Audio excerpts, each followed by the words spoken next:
Welcome to the Zaxby's pregame show.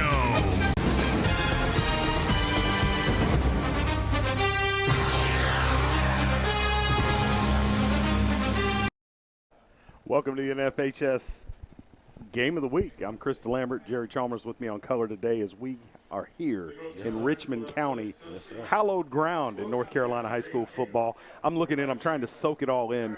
I can't even keep track of all the banners that I've got, but my favorite one is over in the corner of the stadium with all of the NFL players that have played. You know, when you find a high school program, especially in a relatively rural area like this, you know, there's a guy or two that went on to play in the NFL. It's amazing. As we come into today's game, Richmond sits atop the conference, the East 24, and they're the only undefeated team in conference play, coming in at 4-0.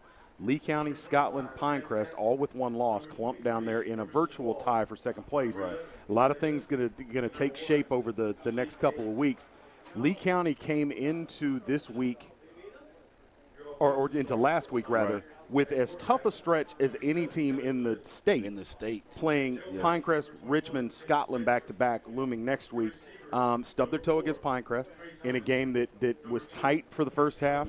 Pinecrest, as the game wore on, got the breaks. They leaned on them, and it was a credit to them to be able to pull out a big win. First time they played Lee County in conference play in forever. So here we are today.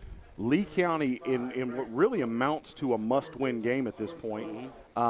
Scotland next week, very important. This conference is going to send a team from 4A and from 3A for sure into the playoffs, but whether or not they get a second bid for a 4A or 3A is completely up in the air with the realignment. You start with Kellen Hood.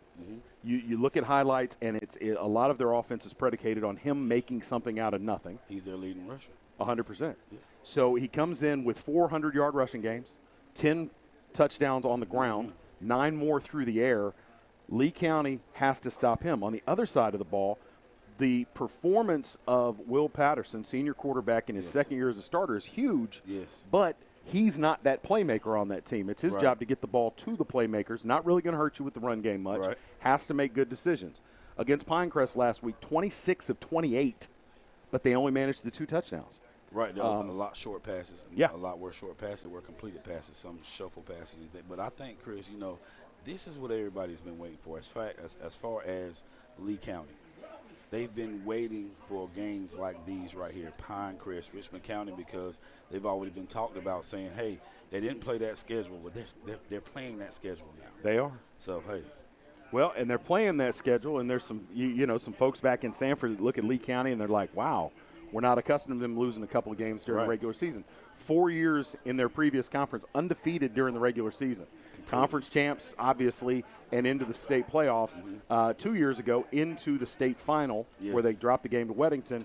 Last year went out, the whole scheduling was weird, but they made it to the Eastern Conference semifinals where Cleveland got them on the road. So here we are. Lee County, it sounds crazy, not even assured of a postseason bid at this point. They've got work to do.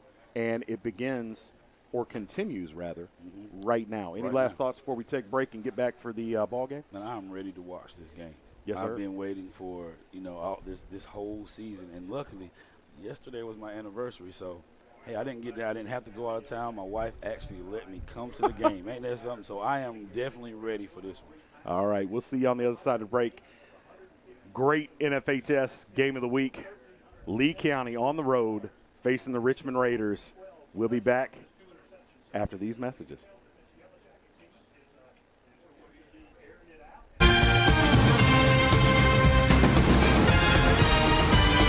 Wilkinson Chevy Cadillac Buick GMC welcomes you to the NFHS Network Game of the Week. Brought to you by New Image Media.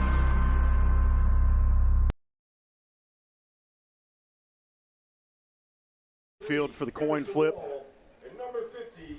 This is year 10, I think, for me, Jerry, doing this. Never been at a venue that had multiple press boxes. Man. This is a new twist. Yeah. It's a historic field, though.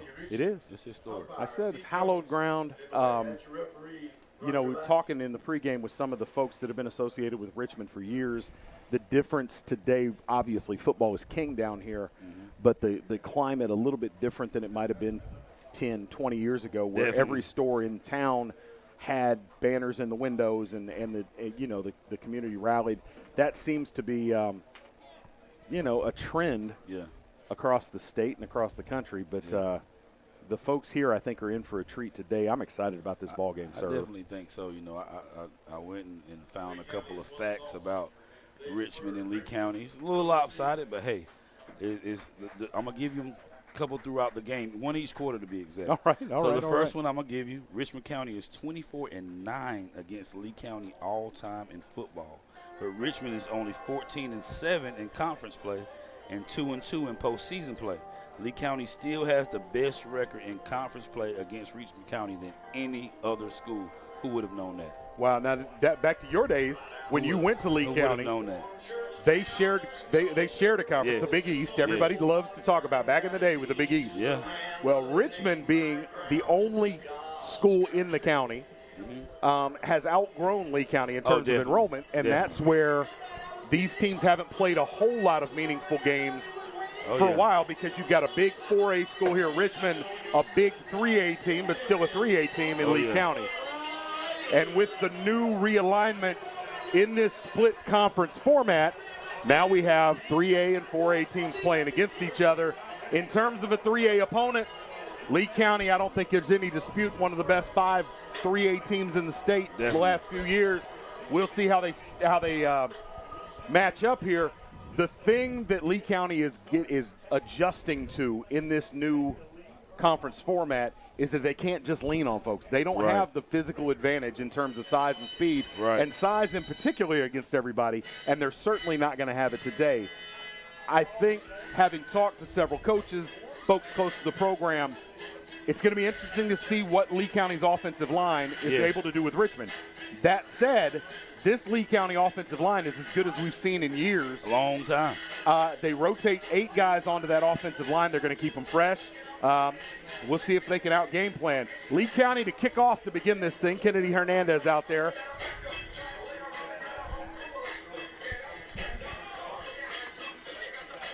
I'll tell you what, Chris. It's not quite like that Friday night environment. Definitely it takes away that light show as you talked about earlier. But, hey, it's still an exciting game right here today. It definitely is. And, I heard during the warm-ups, when a team rolls out a custom homemade raps tune, that's saying something, right? Yeah.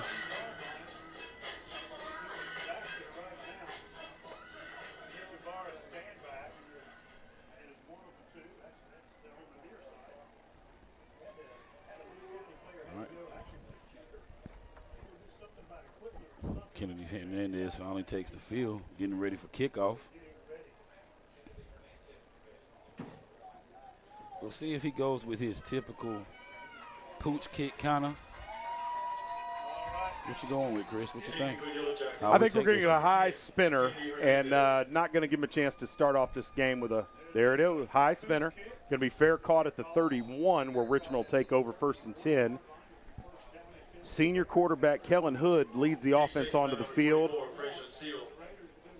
Quite a bloodline there with that Hood family.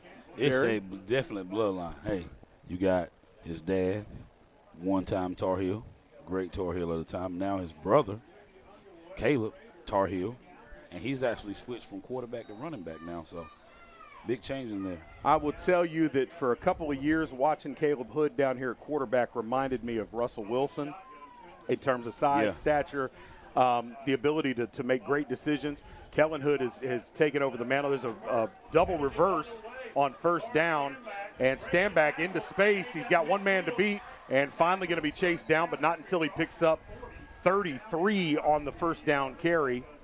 Stand back, one of those explosive athletes for Richmond, was back to return the kick. Didn't get a chance there, made up for it on 1st down. He's actually a leading receiver right now. 17 receptions for 317 yards and 3 TDs on the season. So, hey, he's definitely a major player on this team. All right, from the gun, Richmond will stay in this spread most of the day, we would imagine. Lee County in a 4-3 look, playing soft zone. Hood going to keep. Forced back up into the middle, is going to get about half what he needed. Gain of 4, maybe 5 on the play. And one thing for a while that kind of bothered Lee Senior defense was a scrambling quarterback. And today we're really going to see, what adjustments they have made throughout time to fix this issue. Well, Jerry, what you have to figure is they know Hood can get him with his feet. So that said, you can't just rush to a spot. Right. You've got to kind of do a mush rush and make sure that you don't let him get outside the tackles. Right. But what that does is slow that pass rush down, puts a lot of strain on the secondary, and there's a quick out, going to be a first down on his first pass. Pass complete to number 2, Casey Douglas. Tackle by number 1, Keon Palmer. Stamina will be a major factor today for Lee County as well. Major factor. Well, the most concise analysis I got from any of the staff over at Lee County, they're big, they're fast, they're deep. When you throw on top of the fact that they're well coached, it's hard to get a whole lot more than that. Oh, yeah. That offensive line, I'm looking at 77, 65, 50, 65, and 75. Every bit, that's a 1,000-pound line. 1,500 pounds, what you give? So you got – I'm going to go with you've got 1,500 pounds of line. Easy. All right. Fakes the handoff, pitches it left, and this is going to bring up our first third down, third and about 3. Nice good discipline there. TJ Johnson. So Lee County playing a man short on that defensive line. Talk about that, Jerry. Man, they are missing Mr. Ross Johnson, their third leading tackler. He'll be injured. Hopefully he'll be back next week. But hey, they made a lot of adjustments to try to cover up for it. We hope we'll see a little bit of it today. All right. It's always next man up when you come to football, but it will play a part. All right, Richmond just outside the red zone here. Third down, 3rd and 3, a little bit tighter look. They're bringing H back in, really. And they're going to get motion. It's going to make it a little bit more difficult. Back them up. The false start call going against Richmond.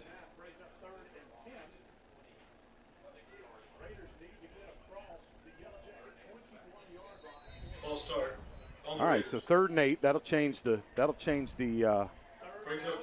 game plan for Richmond here. Hood takes a look, brings his H back in motion, sets him on the right side. Now he's going to drop and he's rolling. There he goes, trying to get free and going to throw it away. Great pursuit. TJ Johnson came up and chased him down, and that's what Lee County can do on defense. Yes, sir. They have to do that right there. That's what they need. Richmond now doesn't appear to be interested in the field goal. Going to keep the offense out on the field. 3rd and about – they've got it marked about 3rd and 10. And 4th down, big play in the ball game, 9:23 to go. Lee County looking for a stop here. Ooh, almost jumped off sides. And maybe that's the game plan here. Maybe they'll get a timeout. They don't seem in any hurry. Play clock down at 11. Hood barking out signals. 3 wide to the right. Hood takes a snap. Here they go. Not much of a rush. Throws it out there and, had the coverage. Not able to do anything with it right there. That's definitely a tough one there. And I tell you, Lee County saw it all the way. Hood able to zip it in there. And, to have it dialed up, it looked as though there was going to be a play made. Noah Johns there. Definitely. A step late getting his hand out, and the completion is there. The touchdown is on the board, and Richmond made it look easy on this first drive. 6-0. They'll look to add the extra point.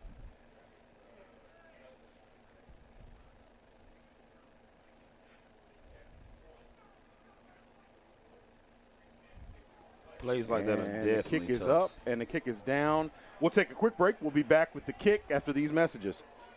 Extra point. WilkinsonCars.com. Come visit us at our new location in Sanford. With the same great staff and the same great service. Test drive one of our many different vehicles. Check out our state-of-the-art service department and collision center, where our team can have you back on the road in no time. We're right across from Walmart at 3335 North Carolina 87 South. Schedule your appointment online at WilkinsonCars.com or call us at 919-842-3322. We guarantee we're the place to be at Wilkinson Chevrolet Cadillac Buick GMC. We are professional grade. All right, Richmond strikes first. Kason Douglas with the 29-yard touchdown pass on 4th and 10. Noah Johns looked like he had a beat on it, Jerry. just not able to get there to knock it down. Couldn't quite get there. Could not. It looked like it was right there. All right, here's the kick, and that is standing out there. That's trouble. Brings it in. Looks like I'm not able to tell whether he possessed it on his way out of bounds. This is going to be a tough call, and they're going to get him. They're going to say he was out of bounds, but I tell you, Lee County needs to be better prepared for that. You can't watch it. They're going to get away with one as Richmond almost able to bring that in. They got to the ball, but the kick coverage team on their way out of bounds, not able to get down inbounds before they possess. Lee County catches a bit of a break, and Will Patterson leads this offense onto the field to see if they can get back. B.J. Brown will start at tailback. Sophomore tailback number 7 will be a feature all day. We'll see a little bit of Kendall Morris as the game wears on. He's a little bit more explosive. And Lee County coming out spread 4 wide. I think we'll see that unless they have to get out of it. You think we'll see the spread all day, Jerry? Mostly.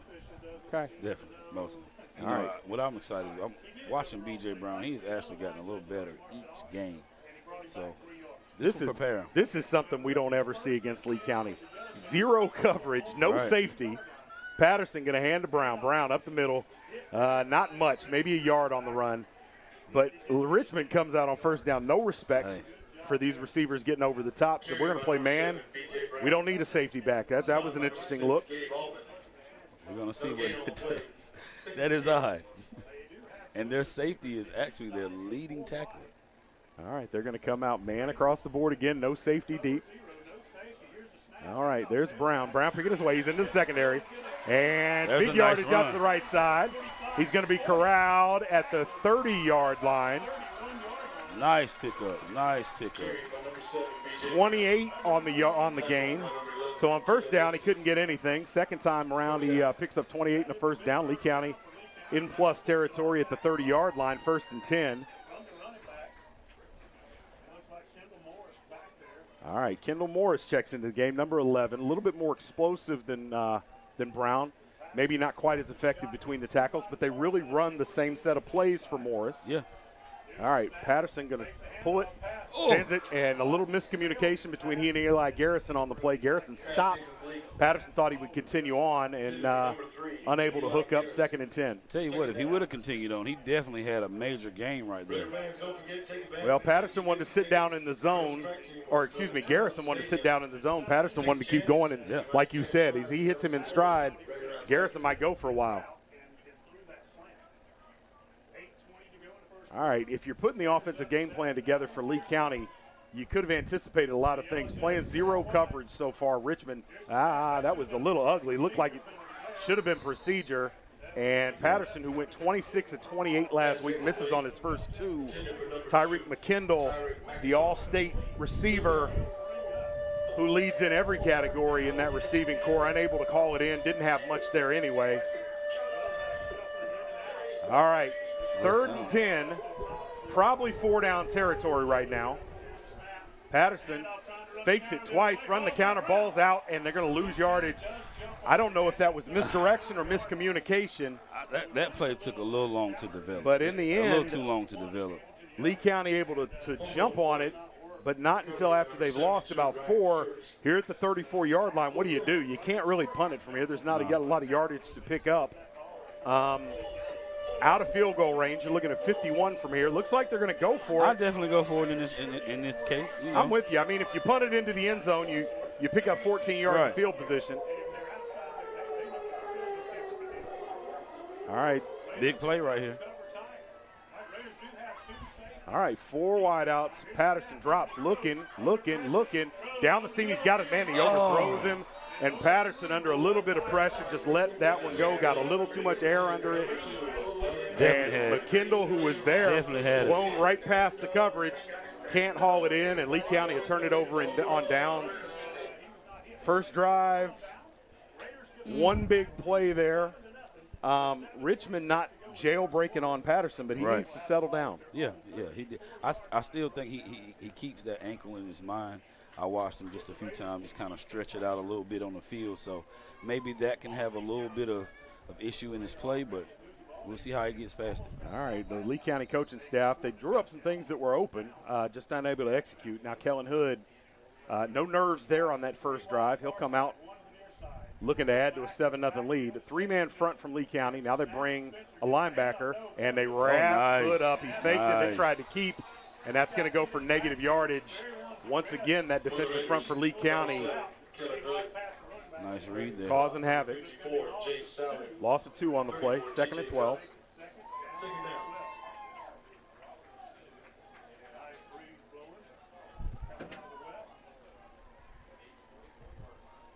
All right, 2nd and 12.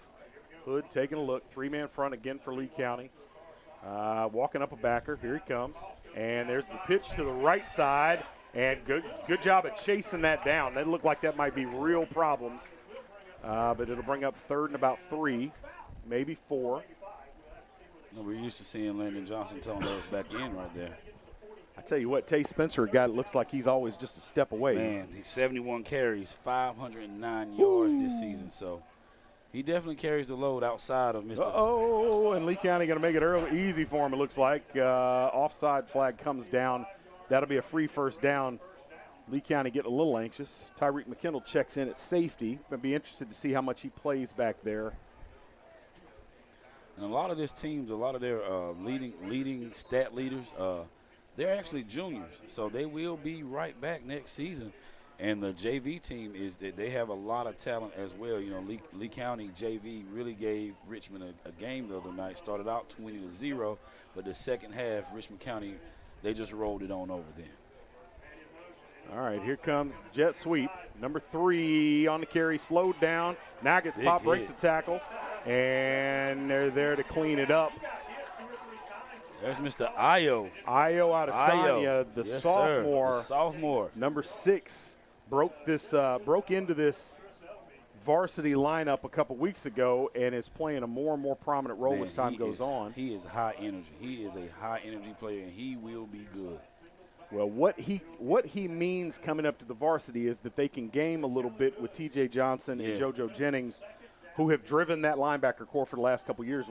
We see more of them at the end spot, and they can move them around because Adesanya moves in there, and they don't miss a beat. Pressure. There we go. Hood going down.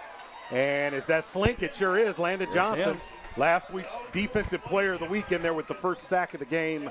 That's him. Hood unable to get rid of it, and 3rd and about 15 coming up here for the Raiders. I tell you, we've seen some negative plays forced by this Lee County defense, but the one thing you don't see any indication of with this Richmond offense, no sweat, no panic. No. Very composed. All right, Hood, big 3rd down, fakes. There, gets the screen out. It looks like it's well covered and going to be forced out at about the 43-yard line. Brings up 4th and long. Got to think Richmond's going to punt here. And they're thinking about it. Hood walking toward the sideline, and here comes the punt team. Lee County looks like they'll get off the field. Eli Garrison out there to return this. Definitely the hands returner. He's not going to take off very often. Yeah. Nice defense by Lee County. It really was. All right. Good pressure, but the kick is out of there, and Garrison gets backed up. Let it go.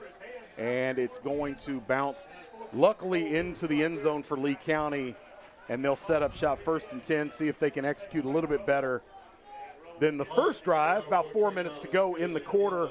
What do you figure, 85 degrees today, Richie? Richie. Jerry? I'm giving about 85. 85. My chest is burning a little bit. Well, we're stuck in this little box out there on the field. There is a nice little breeze flowing through here. Not so much that it should affect the passing game either way, but just enough to cool it off a little bit. You can see across the way the Richmond home crowd is gathered in the shade. Oh, yeah. All right, Patterson with 4 wide. B.J. Brown back in at tailback. Still a man look from Richmond. Brown wrapped up, fighting forward. Maybe, I think they're going to get him right at the line of scrimmage. No gain. Hey, this was actually a big week for Lee County and Richmond. The funny part is, the JV played the other night. You got Richmond varsity football playing right here. And then also down in Lillington, you have the Lee County Lightning playing the Richmond County Raiders AAU team. So, hey, it's a big weekend for Lee County and Richmond County. You're talking about that JV game. I would venture to say that JV crowd was at least as big as this crowd here. Easy. All right, so he passes out to the 25, gets half of the 10 they needed. It'll be a 3rd and 5 here. Pass complete to number 19, Jalen Parsons. Patterson with his first completion of the day.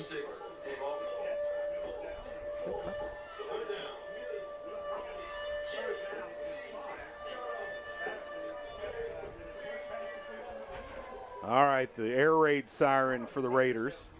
Patterson looks like a change to the play call. Coach Steve Bordeaux, Lee County forced into service calling the offense and the defense. Patterson fakes the hand, got a man, throws it high, looking for McKendall. We've seen him high a couple of times. Jerry, is that nerves? Is it pressure? Not getting up. The mechanics are just not there. Now, Patterson came into last week's game. There was a question as to whether he was even going to play after having suffered an ankle injury the previous week. Was able to go, obviously was effective. Maybe it's affecting his mechanics now? Yeah, that's what it more so looks like, the mechanics. Landon Johnson to punt, not much of a rush. It's a high wobbler and gets a good bounce for Lee County and going to roll dead at about the 46-yard line. Richmond will bring their offense back out on the field. One of the things to keep an eye on as we go through this is that Lee County, not only is the scoreboard and what's going on there important, they've got to keep this defense off the field. They can't have them out there and have a whole bunch of three and outs. Definitely. It will definitely come into play. That's why I was speaking of stamina earlier. If you look at the Richmond County side, they have an offense and they have a defense. Lee County, you have a mixture. Yep. Only a couple of guys that are going both ways the whole way for Lee County, but enough that it's going to be a factor. All right, Hood from the gun on first down from the 45. Hands up the middle, picking his way, and is going to pick up about 4. IL on another tackle there. Tay Spencer on the carry.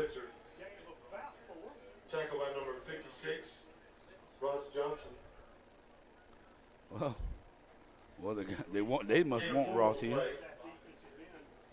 Well, they credit the PA announcer credits Ross Johnson on the play. That didn't happen. Ross isn't even suited up tonight. Yeah. All right, second down. There's a quick out, and that one's high from Hood, and 3rd and 6 coming up for the Raiders. Pass incomplete. Intended for number 2, Casey Douglas. All right, big third down here. We saw earlier Richmond not bashful about going forward on 4th down. We'll see.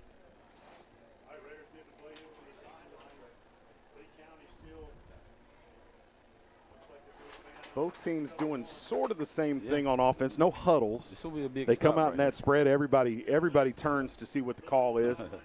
Lee County signaling theirs in with hand signals. Richmond appears to be using signal boards with pictures. 3-man front for Lee County. Hood fakes. Nope. And pre-snap whistle. Got to think this is against Richmond, or are they going to get a timeout? Tell you what, that was a hole right there. All right, Richmond wants to talk about it. We'll do the same during the break. You're watching the NFHS Game of the Week. We'll see you on the other side. Are you ready to sell your home and don't know which realtor to choose? Well, not all realtors are the same. I'm Crystal Copas, and I don't just stick a sign in the yard, throw it in the MLS, and hope to collect a commission. I provide a customized marketing plan that includes professional staging, photography, videography, and drone at no cost to you. Contact me, Crystal Copas, with RE/MAX Real Estate Service, and let's get your house sold. 919-356-5402 or visit me at crystalcopas.com.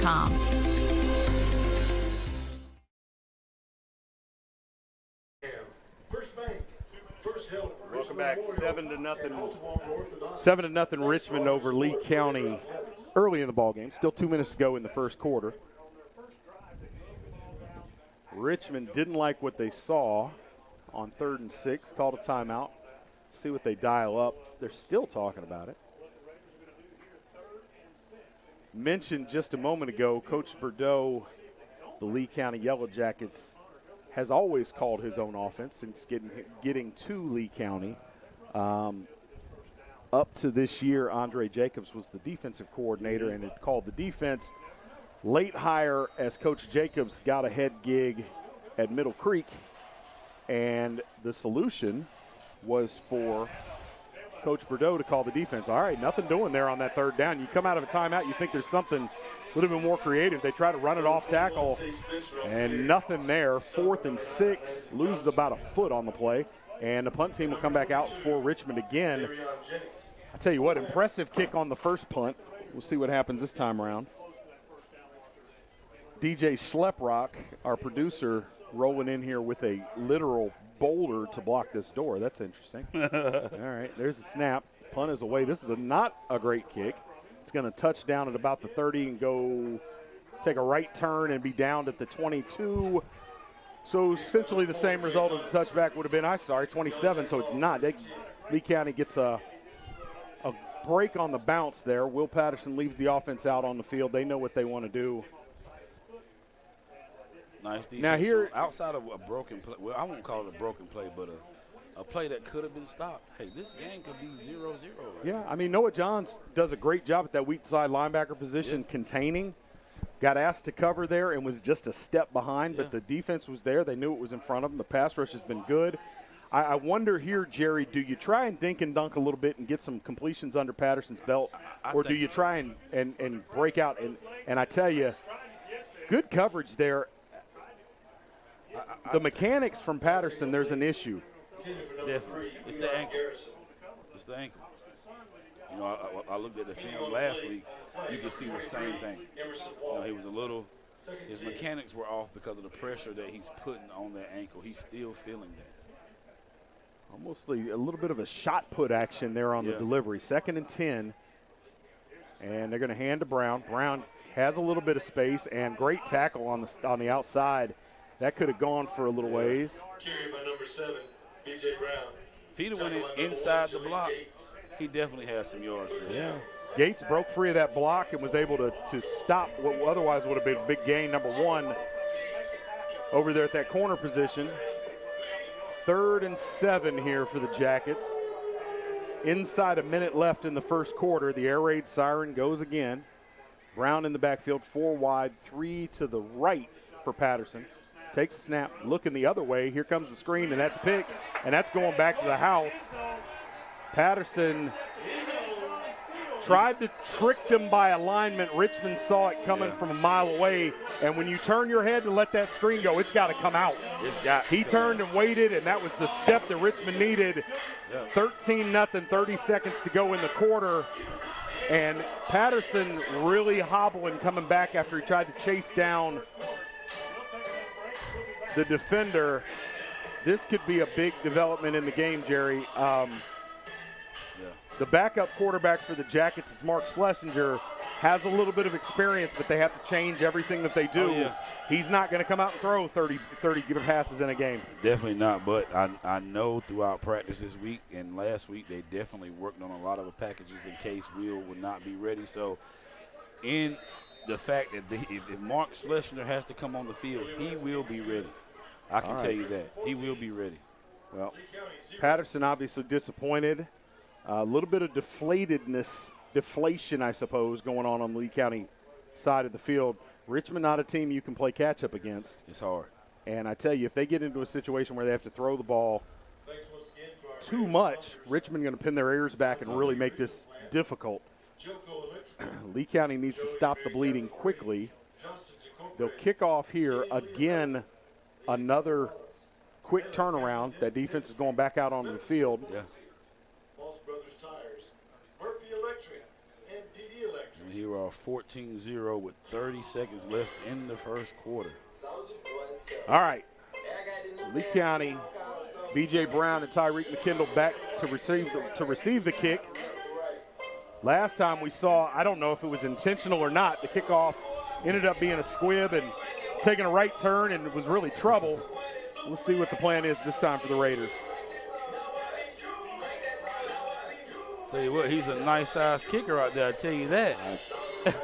He might be the biggest kicker I've seen in high school football. All right, this was deep spinner. Looks like Brown's going to corral it at the goal line. Here he comes. McKindle out in front of him. Brown looking for a seam, doesn't get it. And Richmond brings him down at about the 23-yard line, 1st and 10 for the Jackets. Got to have an answer here. Interested to see 12's going to come back out there. Patterson's still in the game. Definitely want a lot of speed on that return right there. I don't know if he was looking and waiting for a hole, but he definitely got to explode out for a kick out. Well, waiting on something to develop. He returned that one more like what you see a punt returner do, where you're kind of waiting to see things develop. But Richmond, good job of just containing in their coverage. All right, Patterson going to hand to Brown. Brown up the middle and into the secondary. Going to get a couple there. Ran into his Call own it man. 3, 2nd and 7 coming up. All right, got to get a couple first downs here, Jerry. Keep that defense off the field. They definitely need a drive. If Will can get a little comfortable, sometimes, a lot of times, you got to put mind over matter in high school football. You'll see that a lot. All right, Patterson gets it, throws it out quick. That's a pick 2. Looking for McKindle there, stared him down, and the defender steps right in front of it. Number 24 with the pick. And it's going the other way. And I tell you, you figure that you can run short passes like that and develop some confidence, but Richmond's all over that stuff. We said they're playing with no safeties over the top. That means you got everybody essentially in the box in that short passing game. It's a problem right now. We spoke of this at the beginning of the game when last week in Pinecrest. A lot of those completions were really short, cut passes.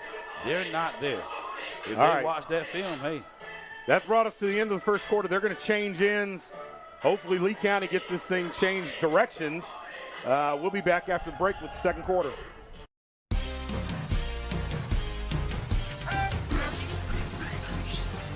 All you do is win, win, win, no matter what. We got you on our mind, we can never get enough.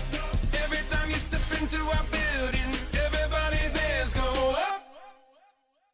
And they stay there, and they stay there, and they stay there. All you do is win, win, win. Put your hands in the air when you go down. Visit us online at ClassicNissanSanford.com or call 1-855-461-9595. Classic Nissan Sanford. All right, welcome back. First quarter's in the books. Richmond out to a 14-0 lead in this big East 24 conference matchup, and threatening by virtue of that interception. Sets him up at the 25-yard line. Hood gets it out, back shoulder, and it's going to be close to a first down. It's going to be marked at the 15, and it is a Richmond first down. Back-to-back interceptions by Lee County offense. See how this comes into play, man. It's really that's really big, really big. All right, Hood in complete control of this. This Richmond offense, methodical. And the hand is up the middle and into the secondary, picking his way, and going to be marked just short of the goal line. 1st and goal from the 1 inside the RE/MAX red zone for Richmond. This is getting more and more difficult by the second at this point, Jerry. Yeah. Yeah, you know when defense gets the road, Are they going to their offense. Okay, a little confusion there with the officials. One thought that it was in there for the touchdown, was setting it up for the conversion try. Instead, it's 1st and goal from the 1. Raiders come to a big, gigantic set. That big kick. And there's stuffed in the backfield, bounces off, and is going to get in there. What do you do with that? Whew, that's tough, man. J.D. Lampley, number 55, pulling his best William Perry impersonation. Bounced off 2 tacklers that had him head up in the hole, and is in there, and it's 20-0. Richmond on for the extra point. Tell you what, that senior J.D. Lampley, defensive tackle, 35 solo tackles, 5 sacks, and guess what else he has now? 1 touchdown. So that's a big, heavy package right there.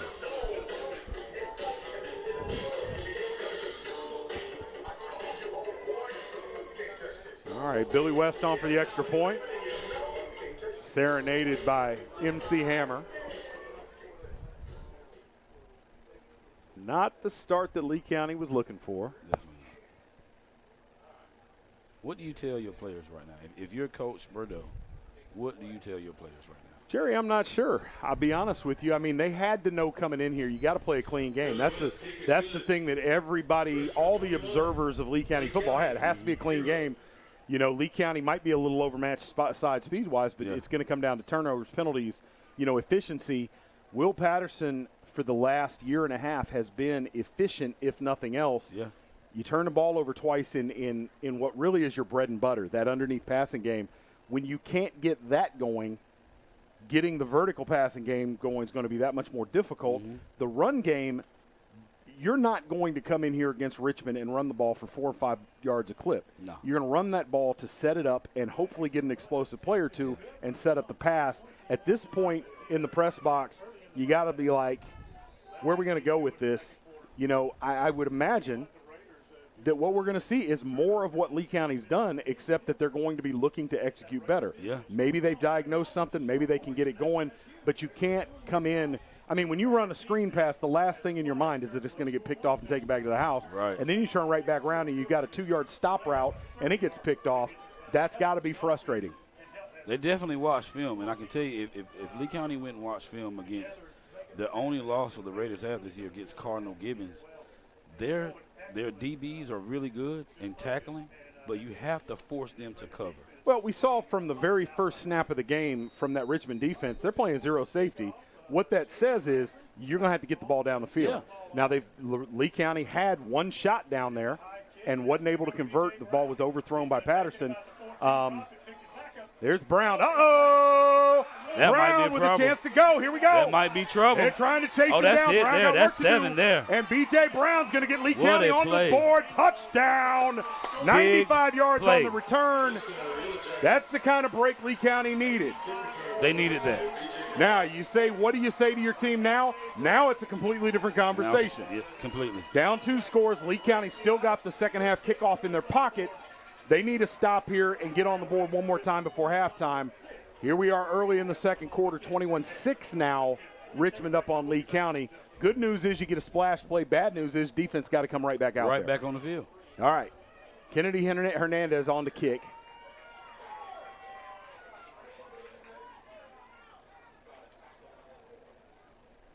B.J. Brown gassed on the sideline, getting congratulated. He's like, hey, give me a second. May have been the fastest I've seen him run this season. All right. Big play, B.J. I'll be honest with you, Jerry. At high school football, at the highest levels, where you have such a disparity with the very best athletes on the field, I don't understand, and it applies to Lee County as much as it does for Richmond, why you give a chance for an explosive play like that. Yeah. In particular with Richmond, when your defense has been so dominant. Yeah. I'm not going to second guess the coaches. Well, I suppose I am second guessing the coaches. I mean, because it come back to get them. I don't understand why you don't do some version of a pooch to keep it out of those playmakers' hands. Yeah. Richmond gets burnt there, 21-7. We'll take a quick break and see if Richmond can slow down, if Lee County can slow down this Richmond offense. 90 years ago, First Bank was founded. You know First Bank, the one where you are greeted by name, the one dedicated to the community, and the one born in the heart of the Carolinas. We help our customers to realize their dreams by providing financial solutions and building trusted relationships. Hi, I'm David Fashee, and we are First Bank.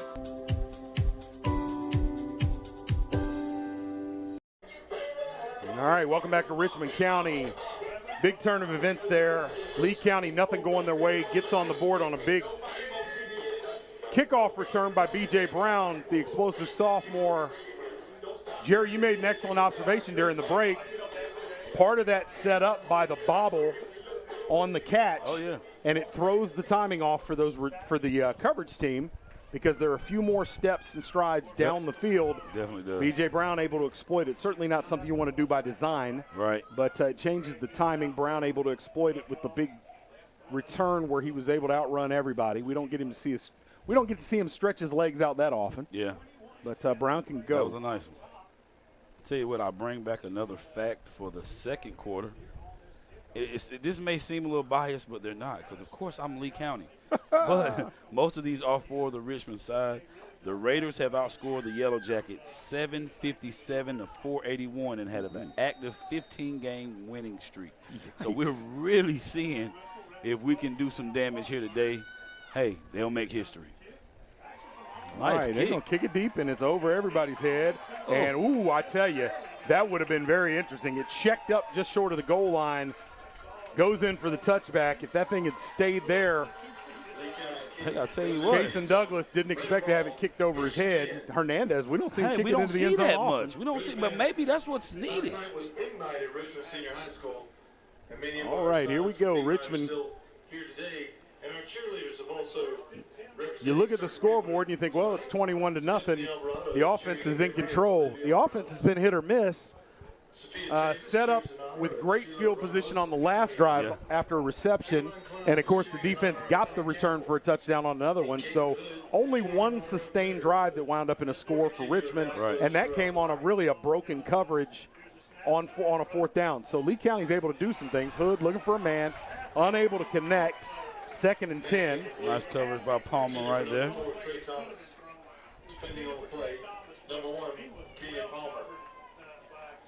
Number 4, Trey Thomas. That was his first look at the game.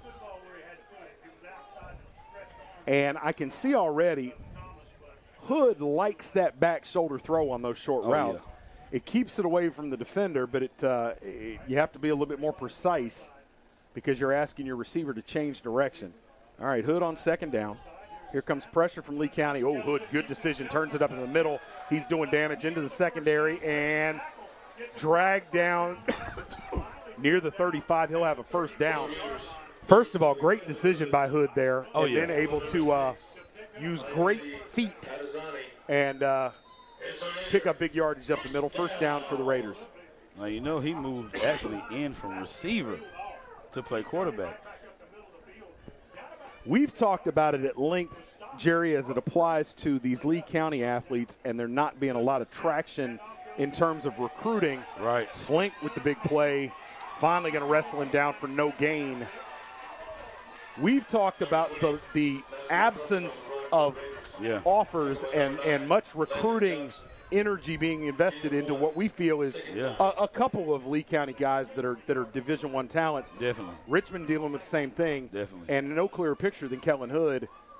Caleb Hood, of course, his brother, tailback at UNC after starring as a quarterback here. As best I know, no significant D1 offers yet.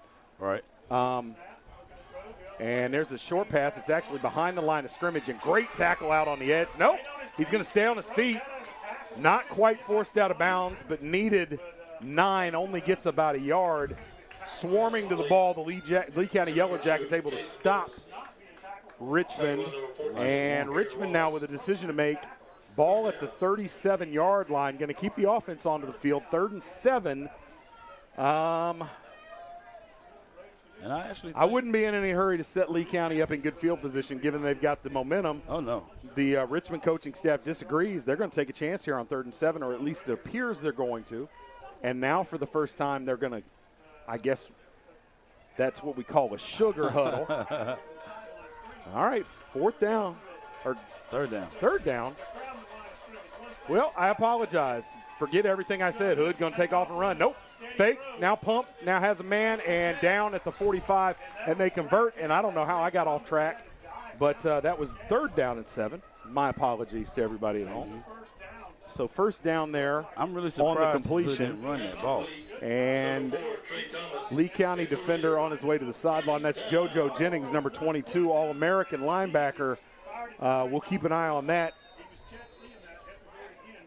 Looks gassed. He's headed over to the trainer's table, and we'll see what is going on as he's attended to. Lee County going to get a timeout as they're going to have to change personnel here. 8:51 to go in the second quarter. Raiders up 21-7 and driving. We'll see what they can do with the rest of this drive on the other side of the break. Jackson cheering in honor of Xavier McCoy. I need some. Shiner Leviner cheering in memory of Mildred Jackson. Madison Locklear cheering in honor of Crystal Britt. Well, looks like we'll stay right here. There will be no bills paid on this timeout, but Lee County with Jennings, one of the leaders of that defense, the junior, a big part of what they do on defense. having a discussion with the trainers on the sideline, not sure what's going on. Lexi Watson is cheering in memory of Lisa and Tony Armstrong. The way he's acting, I'm going to guess it's some sort of contusion, a stinger. Doesn't look to be a soft tissue issue, so we'll keep track of that. But in the meantime, Lee County trying to figure out what they're going to do on defense to slow this Raider offense down without number 22 in the game. We talked about earlier in the telecast the addition of Io Adesanya to this defense in the linebacking core. Isaiah McKendall playing some snaps at linebacker as well. A little bit more depth than we began the year with at linebacker. Oh, yeah. Mark Schlesinger, the backup quarterback, began the year as a safety, now plays almost exclusively linebacker in defense. But I tell you what, Hood keeping it stuck in there. You don't see a quarterback that long on the transition very often. They took about 7 steps together there before Hood let it go, and in the end, they're only going to get a couple. Good pursuit by the Jackets. You call it a gain of about 3. You don't see that much. Not that far. All right, Hood turned to the sideline. The offense is set now, taking a look at what they've got. Lee County has changed to a 4-man front. We saw a lot of 3-man front earlier. Walking up linebackers, Giants on the left side showing pressure. And here they come, and the ball's out quick and going to be wrapped up close to a first down. Going to bring up 3rd and short. Inside 8 minutes to go in the half. Looks like the corner was about 10 yards back on that play. Well, 32 in there out on an island by himself. Out there at the corner, that's Isaiah Peoples, who hasn't up to this point gotten a whole lot of reps at the corner position, maybe trying to keep him out of trouble. He's up a lot tighter this time on 3rd down. 3rd and a long 2. Hood, hands up the middle, and going to get just enough. Needed 2, got 3, and that'll be a Richmond County first down. All right, Tay Spencer with another first down for the Raiders. Rotating personnel on that defensive front for Lee County. You'll see a lot of in and out, but it's really at one position. Everybody else is in there and has gone pretty much the whole way. 4-man front again. Landon Johnson on the right side standing up at that defensive end position. Be interested to see if he drops into coverage or if he comes. Nope, now he's down into a 4-point stance. Hood takes the snap, gets it out quick, and I tell you, they're picking on Peoples, buddy. Yeah. They have identified where they want to go with that football. Peoples playing soft. Trey Thomas, that was Casey Douglas on the reception, and that'll be another Richmond first down. All right, they're going to have to do something to rotate somebody else over there. But he's just giving that cushion, and Hood's just eating him up now. And no safety help over the top. You've got the safety in the middle of the field. They're moving Schlesinger around. He's moved from his linebacker position now to safety. They're looking down the field, going after Peoples again, and Hood misses him deep. But I tell you what, Lee County's got to make an adjustment right now. Right now. In either personnel or what they're doing. We seen this in the JV game the other night. The same exact situation with a smaller corner on big receiver, Mr. Raymond Knotts, who was part of Lee County football, and he just recently transferred down and played JV here. And he really made a difference in that game the other night off the size of the DBs alone. All right, Jada Zimmerman now in that position over on the left. They're going to hand it up the middle, and ball carrier is stuffed after a gain of about 5. Carried by number 21, Tay Spencer. Tackled by number 6, Ayamadi Adesanya. All right, 3rd and 5 now. Lee County need to string a couple of stops together here. We've seen Billy West, the kicker from Richmond, on these extra points. Doesn't look as though he's got a lot of range. At this point here at the, we'll call that the 19-yard line, you're looking at about a 36-yard field goal. And Richmond says, we're not thinking about field goal. We're just going to keep on rolling. And that is 21, Tay Spencer with another first down. And it'll be 1st and goal from the 8 as Richmond is back into the Remax red zone. All right, here we go. And that big package, look who's back on the field, buddy. You know, JD, I want to Number say 55, he's the JD only Lampley. one with a that's actually committed, I believe. Where's the commitment to? Oh, look at that in the Big backfield. hit. All right. Tyreek McKendall McKendall laying said, we wood. know where it's going when you come in the game. He come man. in lay wood. All right, so we go from first and goal at the 8 to second and goal from about the 11. Tyreek McKendall coming up from the safety spot, so we're not going to do that again. All right, ball is back at the 12. They're going to keep Lampley in there and be interested to see if we get a play action at some point during this series. Lampley, a future Pirate. All right. East Carolina. All right. I suspect by the time this is all said and done, we're going to have some Yellow Jackets that are Pirates as well. I do believe so. But there has not been an offer made to anybody yet. All right, second and goal from the 12. Raiders in a pistol formation. All right, here goes Hood. Looks to throw, got a man wide open, and I tell you, that's what you're worried about. He's not in. Stopped, and they're going to give him the touchdown. Woo, I tell you. Number 6 on the reception there in Richmond with a nice play design. That is Gabe Altman. They faked the run by formation. Lee County kind of sold out, and they were able to get a receiver out there into the flat. He goes for 12 in the touchdown. And Richmond asserting themselves. A little under 5 minutes to go in the first half. Billy West on for the extra point. Tell you what, they definitely spread the ball around. Yes, they do. Yes, they do.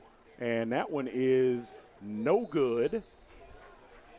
If Lee County can tighten this up a little bit, that might be a big deal. But 4:40 to go. Lee County not thinking that far into the future right now. They're down 3 scores. We'll take a quick break, be back with the kickoff from Richmond County. Pentair, empowering people to move water, improve water, enjoy water, so that people can live their best, healthiest lives. Lives with purpose. Lives with enjoyment. Lives that flourish. Lives with hope. Because at Pentair, we're not just about better water. We're about better life. Pentair, bringing water to life, for life. All right, welcome back to Rockingham. Lee County with their return team back on the field. 3 guys deep, and I'm going to tell you, I keep looking out there. I see number 11, Kendall Morris, back there, thinking he's going to make his way back to be a return man, but not quite. If he gets it or 2 gets it, it's going to be a problem. All right, Billy West on for the kickoff. B.J. Brown and Tyreek McKendall deep for the Jackets, and this is the pooch kick. Now, if Kendall Morris can get to that, he's explosive.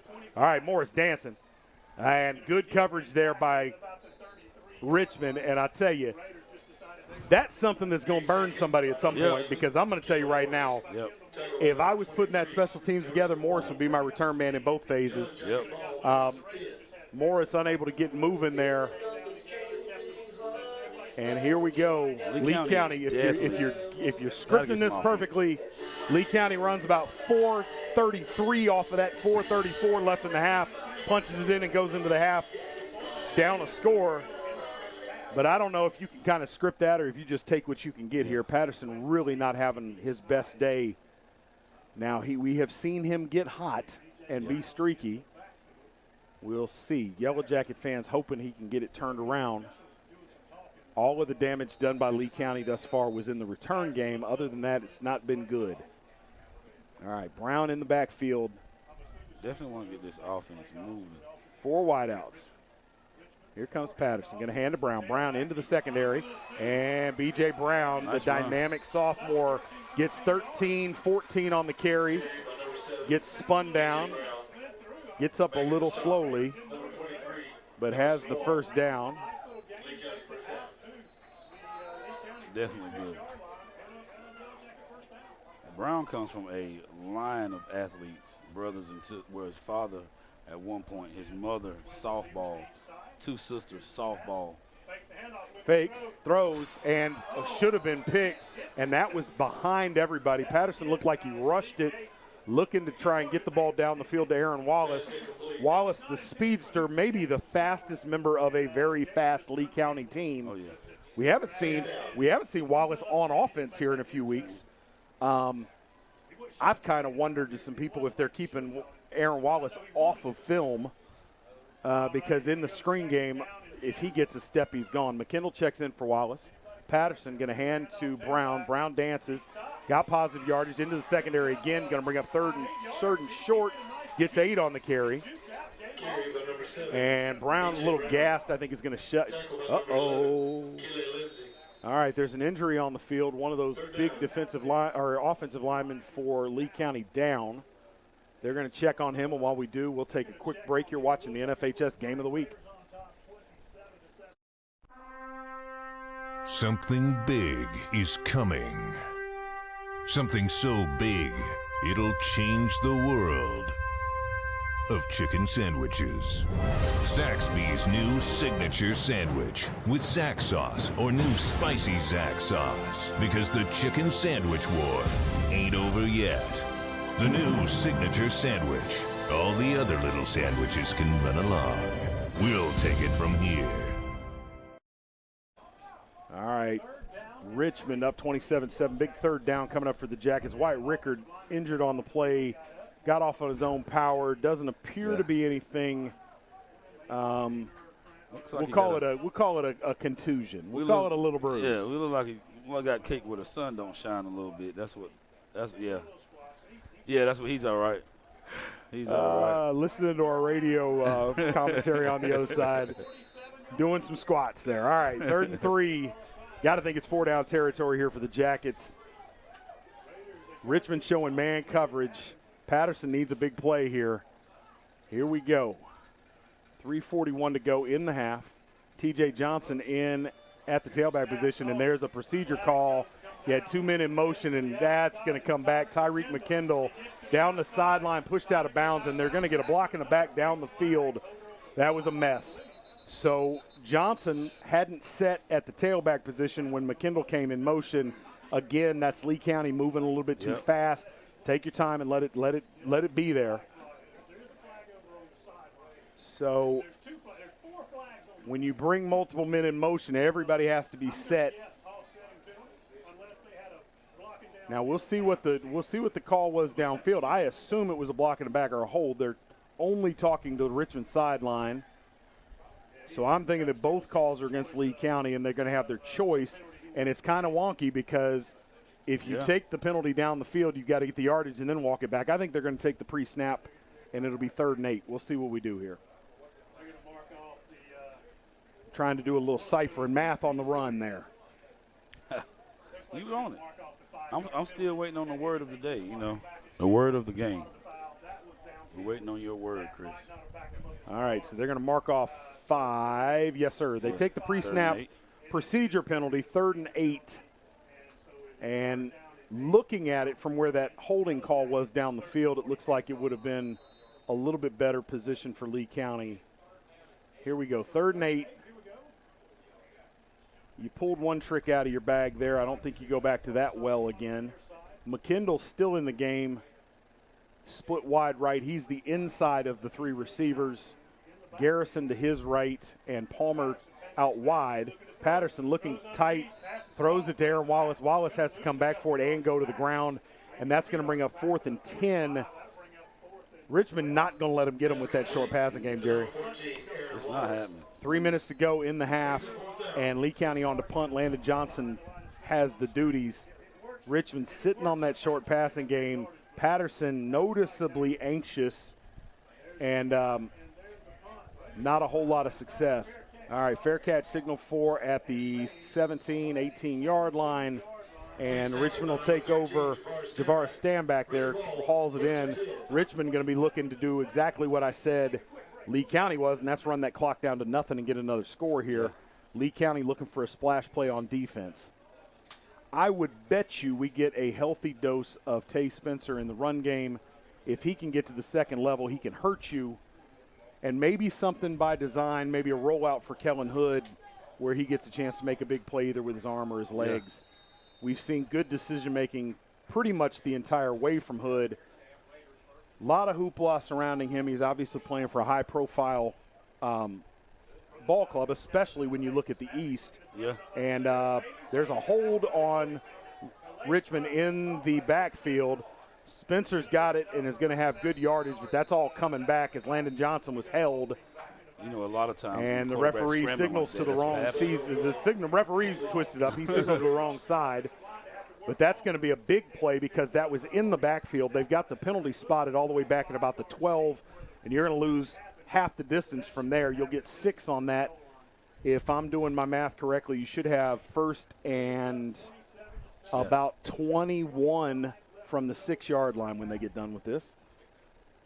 An obvious hold there. Landon Johnson is as disruptive as anybody on that defense this year. Coming through a 3-year sort of golden age, or 4 or 5 years really, but 3 years with the graduating classes of defensive ends and defensive linemen here at Lee County that began, of course, with Des Evans, the sophomore freak of nature at UNC. Well, they're going to spot that at the 8. I think they messed the math up, but I'm not going to argue about it. Whatever. You were close. You were close. Well, I don't understand how you spot the flag at the 12 and then you only mark off 4 yards. That doesn't make a whole lot of sense, but whatever. All right, pressure on Hood. Hood has his man but can't connect. And T.J. Johnson, and I'm going to tell you, I'm a little worried about his giddy up there. Yeah, I don't know if he's got a cramp or what, but he's got a limp there. He wasn't able to get those legs stretched out. Somebody else banged up on that defense, number 46 coming out of there. Number 46, Dylan Gerke. All right, second and about 20. Call it 19. Second and 19. Clock stopped, 2:08 to go in the half. Lee County with a chance to make a couple of plays back-to-back here, get the offense on the field with what you would think will be good field position. Hood rolling, now pitches. There's a lot of space out there. And good job out there on the corner to slow it down. And then it's cleaned up, and, they're going to come across. I don't know what they got there. Is it a hold? At the end of that, we'll see what the call is. What do we got here? I guess potentially you've got a horse collar here, but we'll see. He dove over top, so I'm trying to figure out. It's an interesting call. Maybe they're saying he grabbed the – that's a rough call. Didn't like that from here. He came across the top. The ball carrier ducked under him. There really wasn't anywhere to go. So if you grab a hold of the back of that helmet, it's the same as a face mask. That's a big break for Richmond, going to give him a first down. And Lee County with a little bit of momentum there, it's going to flip back round on them. And that defense, we're seeing guys rotating out of there, seeing them a step slow. That's not good because you get a fresh set of downs. And Richmond, always dangerous, could add to their lead here, already up 27-7. All right. McKendall, the single safety back deep for Lee County. Hood from the spread where he's run most of the day.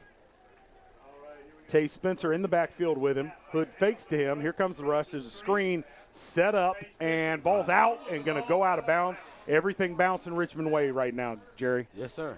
Everything. I tell you what, though, 64, I cannot think of it. I know his nickname. His nickname is Big Baby. He is a sophomore this year. And he is a monster. We don't have him on our roster. Yes. We'll see if we can get that during one of these breaks. All right, second and about 8 coming up here. And we're going to get Richmond coaching staff unhappy about something.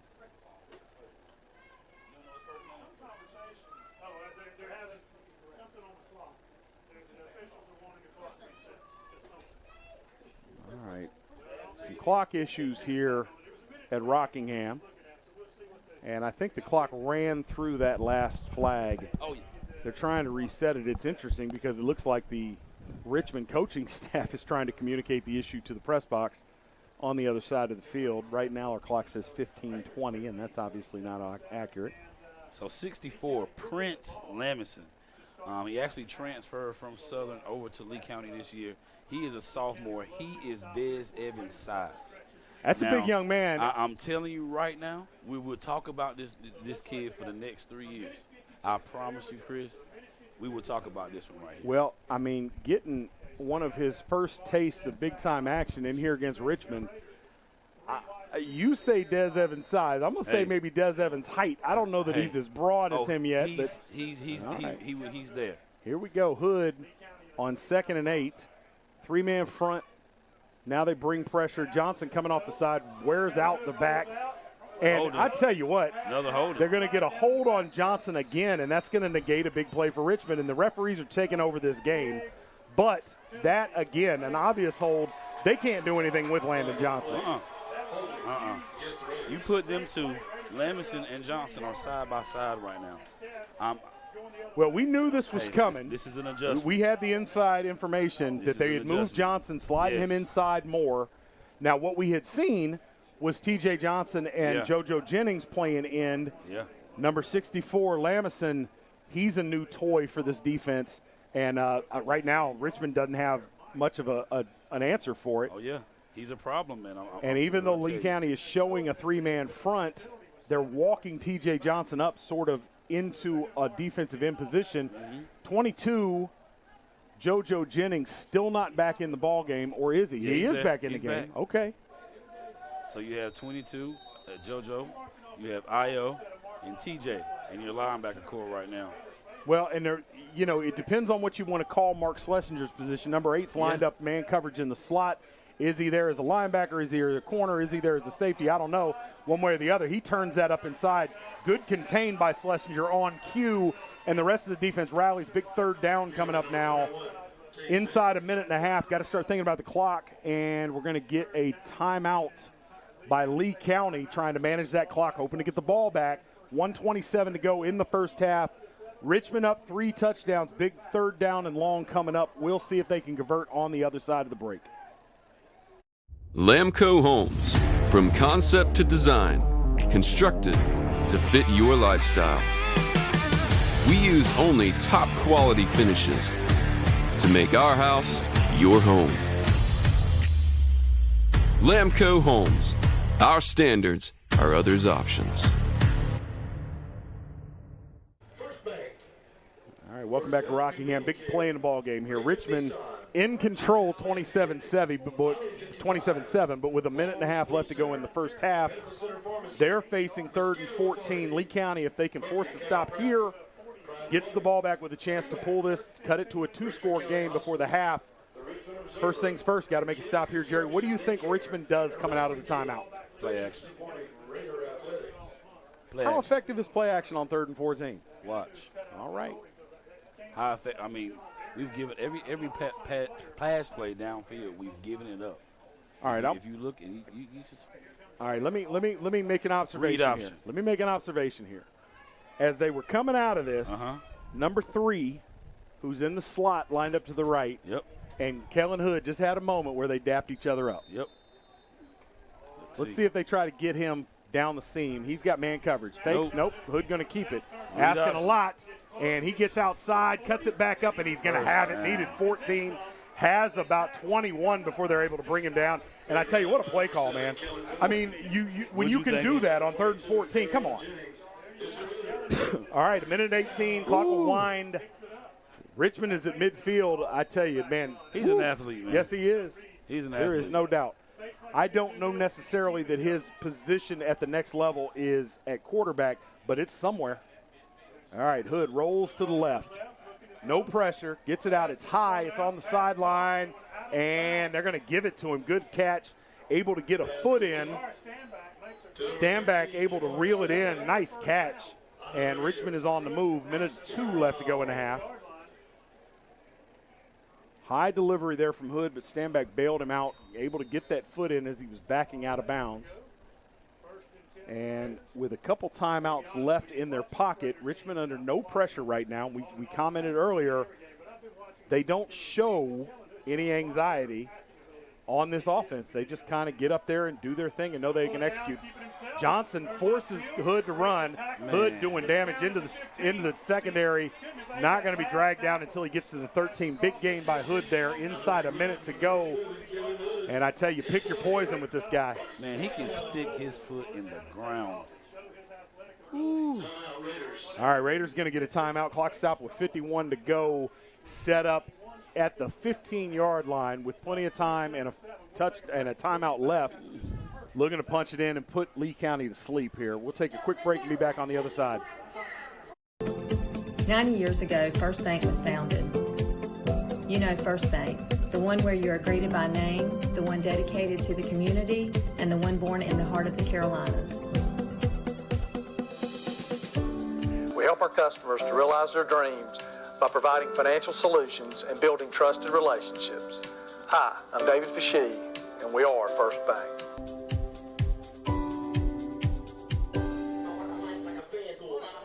All right, welcome back to Rockingham.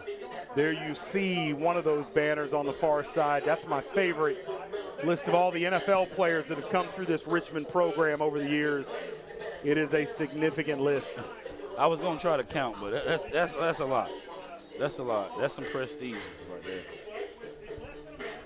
How many NFL players Lee County produced? Jerry? I gave you crickets on that one. I think, let me see. Maurice Waddell made it. We've had a lot of college players. Oh, most definitely. Yeah, we've had a lot of college most players. Definitely. I think Here Maurice we go. Waddell. 51 seconds to go in the half. Richmond in control, up 27-7. Hood drops, gets it out short. It's caught at the 10, now doing work, going to be brought down at about the 7. That is Cason Douglas on the reception. Clock ticking inside 40 seconds. Richmond still with a timeout, so no hurry here.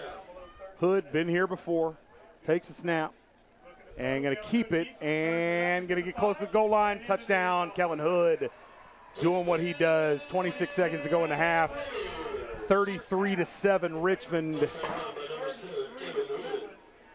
And Lee County not able to stop him when he gets into the secondary. Not the first time we've seen Kellen Hood do damage with his legs. And Billy West on to add the extra point and stretch the lead to 34-7. Were you expecting this? I don't know what I'm expecting. I don't know what I was expecting. Yeah. I was expecting not to see Lee County get dominated physically, and they have not. What we knew coming into this season was that game in, game out, in particular in big ball games, this game was going to go as far as the quarterback play could take it. Agreed.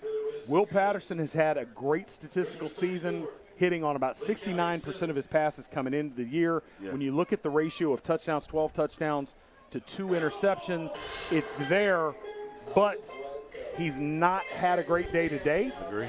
And to come in and play a team as talented as this, you can't have a bad day. Right. I mean, we knew Lee County had to come in, play a clean game, take advantage of opportunities.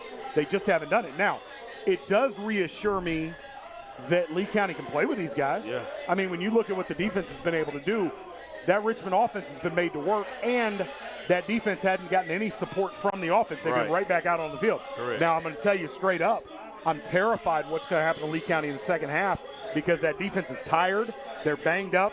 Guys are getting, they're playing against guys they're bigger than accustomed to playing against. It's starting to show as we see these guys come in and out of the game. Yeah. We're seeing a couple guys out there on that defense fight through, dings and little nicks. Oh, yeah. And they're a step slower than they would be otherwise. Yeah. So I'm not concerned from a broader standpoint, but by the end of the day, I'm not really liking what this scoreboard might end up looking like. Yeah.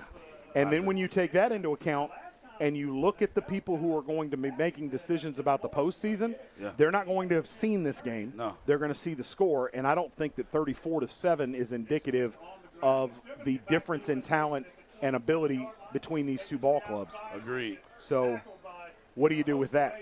I agree. And I can't explain that no better. I know that maybe it sounds a little heretical because we're accustomed to Lee County just sliding into the playoffs every year. Yeah. They've got some work to do to make the playoffs this year. And to be honest, you've got to think that in the final week of the season, Lee County obviously will be a heavy favorite against Southern Lee. Yeah. First of all, we need to hope that that game gets played. Right. But even if it is a W for them, it's probably going to hurt their RPI. Yeah. You have to look at it holistically, figure out which games are going to get in, which are going to get out. They have to. But when you look at quality wins, Fuquay up to this point is the best of those wins. Yeah. Is that enough to hang your hat on? I don't know. It depends on what a lot of other teams do. There's a lot of questions to be answered. Right. It may just come down to next week against Scotland. Because if they both end up as 2-loss teams in the conference and Lee County has the head-to-head, I think that means that Lee County leapfrogs them, but nobody's even 100% clear on what would happen there. Yeah. So there we go. All right, Patterson, as the gun sounds, sails it over the head of McKendall, which has been a theme today. And we go to double zeros at the end of the first half, 34-7, all Richmond Raiders on the scoreboard. Lee County going to come out and give it a shot in the second half. But, boy, they got their work cut out for them. A lot of work. We'll take a quick break, be back with a quick halftime show. You're watching the NFHS Game of the Week.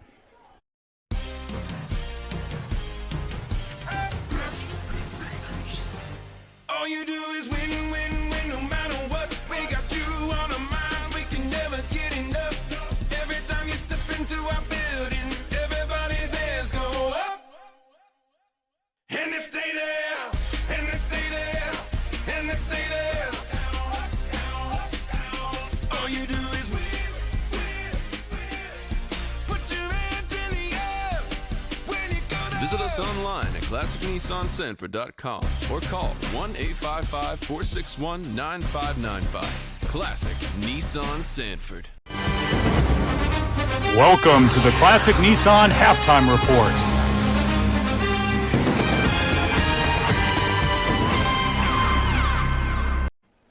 All right, Bill, welcome back to Rockingham, the Classic Nissan Halftime Show. We're here. Hope to be a happy day for the Jackets on the road at Richmond, not turning out to be that. We talked coming into the half-game show, Jerry, pretty evenly matched teams in terms of what they can do. The difference has been Kellen Hood at the quarterback position for Richmond, really outplaying his counterpart, Will Patterson. It's horrible to say. Patterson has had a great year-and-a-half run. He's had a very good statistical season up to this point, but between the scheme and some things that we've seen mechanically, it hasn't gone his way yet. Correct. Kellen Hood on the other side of the field, receivers bailing him out even on the bad throws he's made, and what he's able to do with his feet. I mean, when you have a classic drop-back passer in high school football, that's great. Mm-hmm. But when you have a guy that can hit you both ways, that really is the model now that teams use. It really is. And Lee County only, they have a quarterback that can do what he does very well, but when you take that one thing away, you have a problem. And Richmond doing a great job of doing that. Now, that said, what Lee County can do and what they can get from the quarterback position is going to work most of the time against most teams. When you have a team that's this well coached, this fast, this big, this disciplined, and this well prepared, frankly, because they're all over what Lee County's trying to do on offense, and where Lee County's had opportunities in a couple of cases to gash them down the field, they've just missed. Yeah. And if you're not going to play, if you're going to pick a game not to have a clean game and to exploit opportunities, this is not the week to have done it. And at this point, to be honest, down 34-7, I don't know. It would take an awful lot to go right for Lee County in the second half to get back in this. And we're watching on the sideline what's happening. You got two of the premier players in this program over the last 5 or 6 years that are both hobbled. It looks like T.J. Johnson's got a toe issue. And doesn't even have a cleat on his left foot right now. JoJo Jennings has been banged up. Now, we've seen some guys step in on that defense, but you're asking a lot to stop one of the premier dual-threat quarterbacks in the state. Right. I just talked nonstop for about 3 minutes. What did I leave on the bone for you? Hey, I mean, you kind of hit everything on the head. Thanks, man. If you cannot – if you can't establish the passing game, you can't establish the run game. And if you can't establish neither or, it's going to look like this. The defense is going to stay on the field all day long. You're going to leave players banged up, and that's what's happening right now. What have we said about Lee County and their opposition as we've gone through the last couple of years? You've been in the booth with us for a couple of years now, and the thing that we always say about this Lee County defense, when they run into an opponent, that opponent better be able to do more than one thing. Yeah. And we've seen it. We've seen them go into matchups against great running teams or great passing teams. They'll take something away. You're going to have to keep them guessing.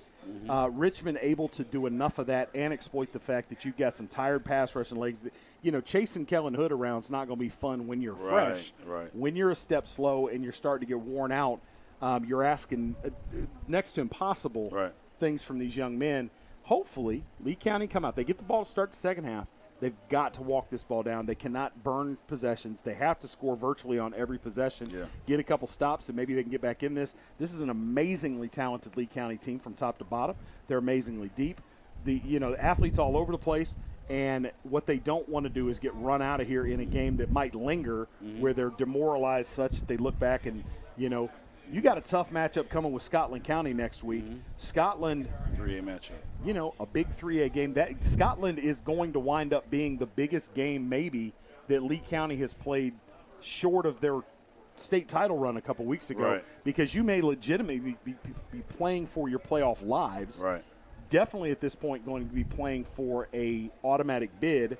There are some other things that could happen where Lee County conceivably could drop that game and still get in, but you got to take care of business. And I know that's what the coaching staff is looking at. All that said, they haven't even thought about Scotland yet. Right. And what I've seen with this Lee County team here, one thing that has been different from all other years, if you look at the sideline, of course, there hasn't been a lot of games in which Lee County has been down over the years. But when they did get down, you didn't see this reaction where everybody's heads down. There's nobody motivating the sideline. And a lot of things are big adjustments from the beginning of this season when Coach Jacobs left, and all this pressure is right now is on Coach Bordeaux, which filters over to the boys. And, they don't have that extra man that Jacobs gave, that extra energy to pick up and do these extra things. Now, with that being said, and they're going through these struggles of the last week's loss against Pinecrest, coming in here, and they're not playing just bad. The defense is not playing bad, but just they can't get established offense, so they're out on the field. But what this does, hopefully going into the playoffs, if they get that win, they've been through some tough games. Oh, absolutely. This is like they've played competition, and whereas before we hadn't played that level of competition going into the playoffs. So when these games got tougher and tougher each week, now they're playing tough games earlier in the season, and let's hope that this plays a part in their playoff success. Double-edged sword, and the upside of Lee County moving into this new conference configuration was that the regular season was going to mean a lot more. And we saw Lee County had run the table for 4 straight years, wasn't getting any love in seedings anyway. Right. So there wasn't a whole lot of benefit to running the season undefeated, other than you could say we did and we got another conference championship.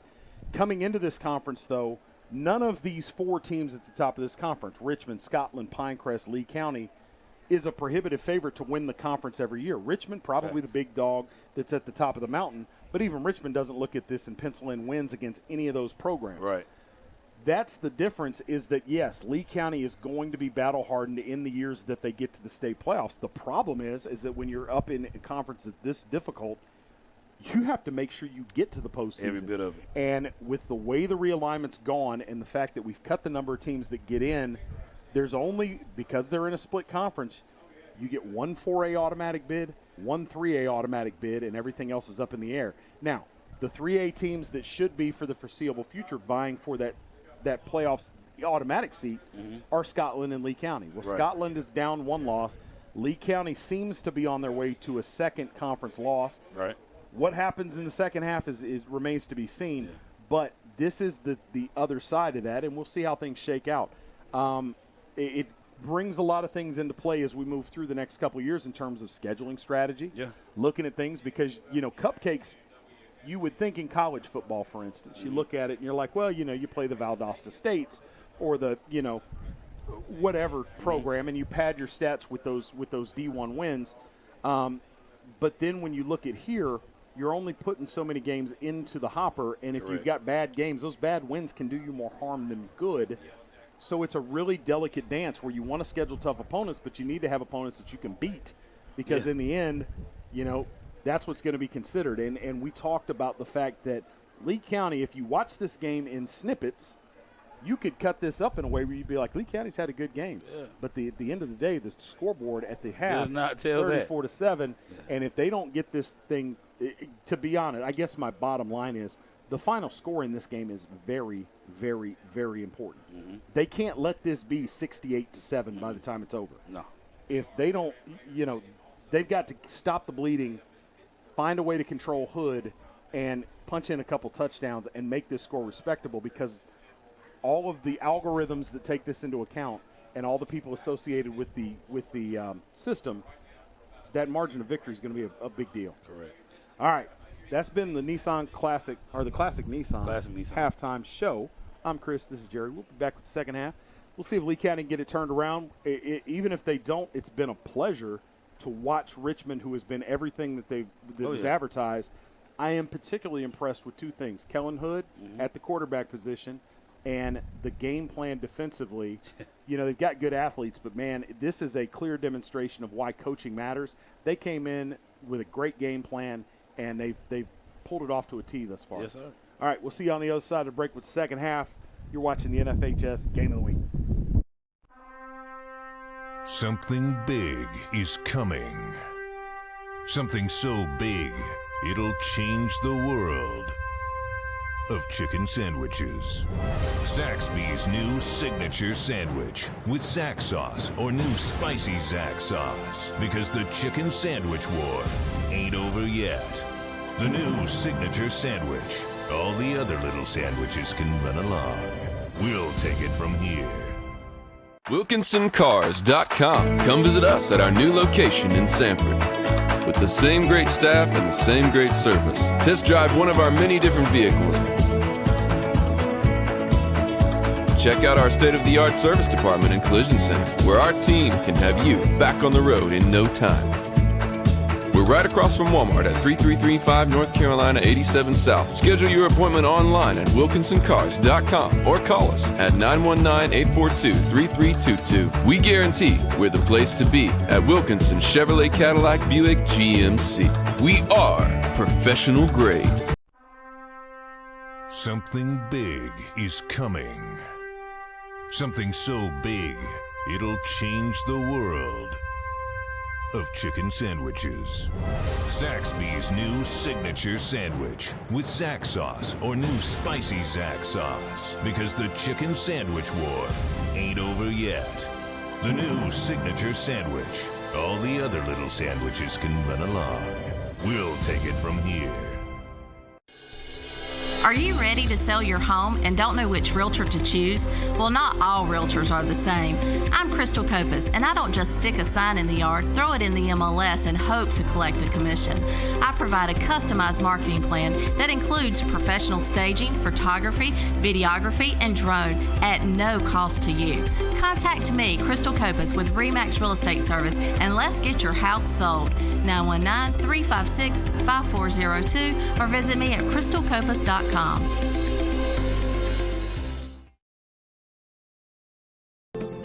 90 years ago, First Bank was founded. You know First Bank, the one where you are greeted by name, the one dedicated to the community, and the one born in the heart of the Carolinas. We help our customers to realize their dreams by providing financial solutions and building trusted relationships. Hi, I'm David Fashee, and we are First Bank.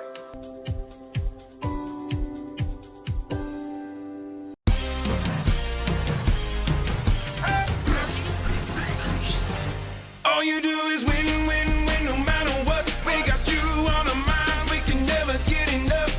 Every time you step into our building, everybody's hands go up. And they stay there, and they stay there, and they stay there. All you do is win, win, win.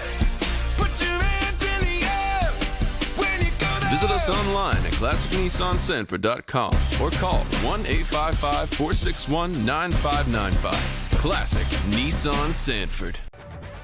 Pentair. Empowering people to move water.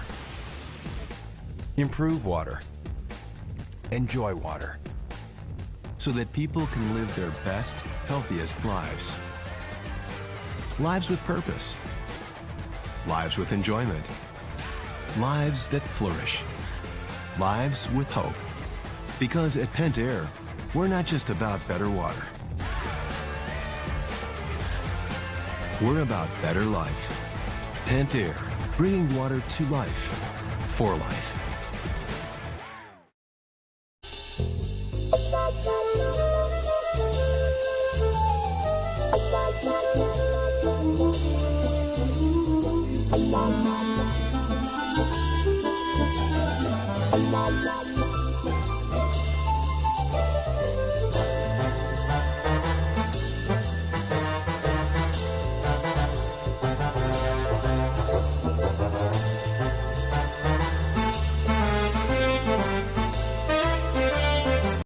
Lamco Homes. From concept to design, constructed to fit your lifestyle. We use only top quality finishes to make our house your home. Lamco Homes. Our standards are others' options. WilkinsonCars.com. Come visit us at our new location in Sanford. With the same great staff and the same great service. Test drive one of our many different vehicles. Check out our state-of-the-art service department and collision center, where our team can have you back on the road in no time. We're right across from Walmart at 3335 North Carolina 87 South. Schedule your appointment online at WilkinsonCars.com or call us at 919-842-3322. We guarantee we're the place to be at Wilkinson Chevrolet Cadillac Buick GMC. We are professional grade. Something big is coming. Something so big, it'll change the world of chicken sandwiches. Zaxby's new signature sandwich with Zax sauce or new spicy Zax sauce, because the chicken sandwich war ain't over yet. The new signature sandwich. All the other little sandwiches can run along. We'll take it from here. Are you ready to sell your home and don't know which realtor to choose? Well, not all realtors are the same. I'm Crystal Copas, and I don't just stick a sign in the yard, throw it in the MLS, and hope to collect a commission. I provide a customized marketing plan that includes professional staging, photography, videography, and drone at no cost to you. Contact me, Crystal Copas, with RE/MAX Real Estate Service, and let's get your house sold. 919-356-5402 or visit me at crystalcopas.com.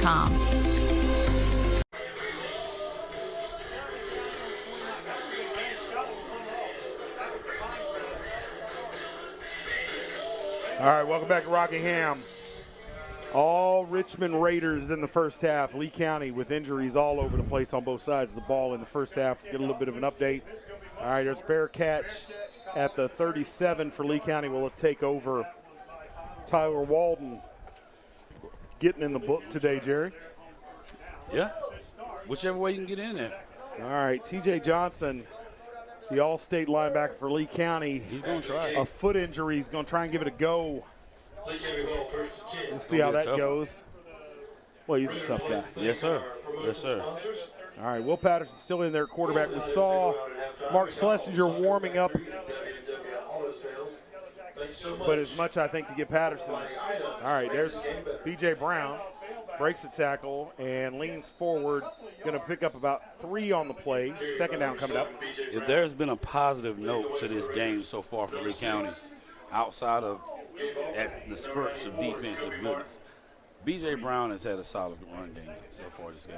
Well, from an offensive standpoint, player of the game, I don't think you have any other choice. Yeah.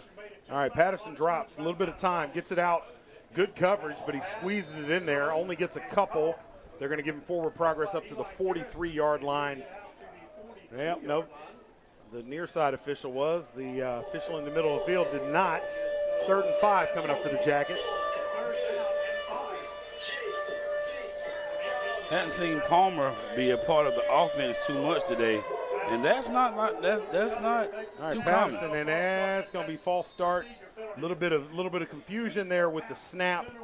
Well, Patterson had a tough spot because Patterson is a guy you're going to get the ball to him 2 ways. Yeah. You're going to have to try to run past somebody, or you're going to get it to him in the screen. The screen game has been broken. Broken completely. Richmond's sitting on it, and these defenders are playing off-man coverage. Yeah.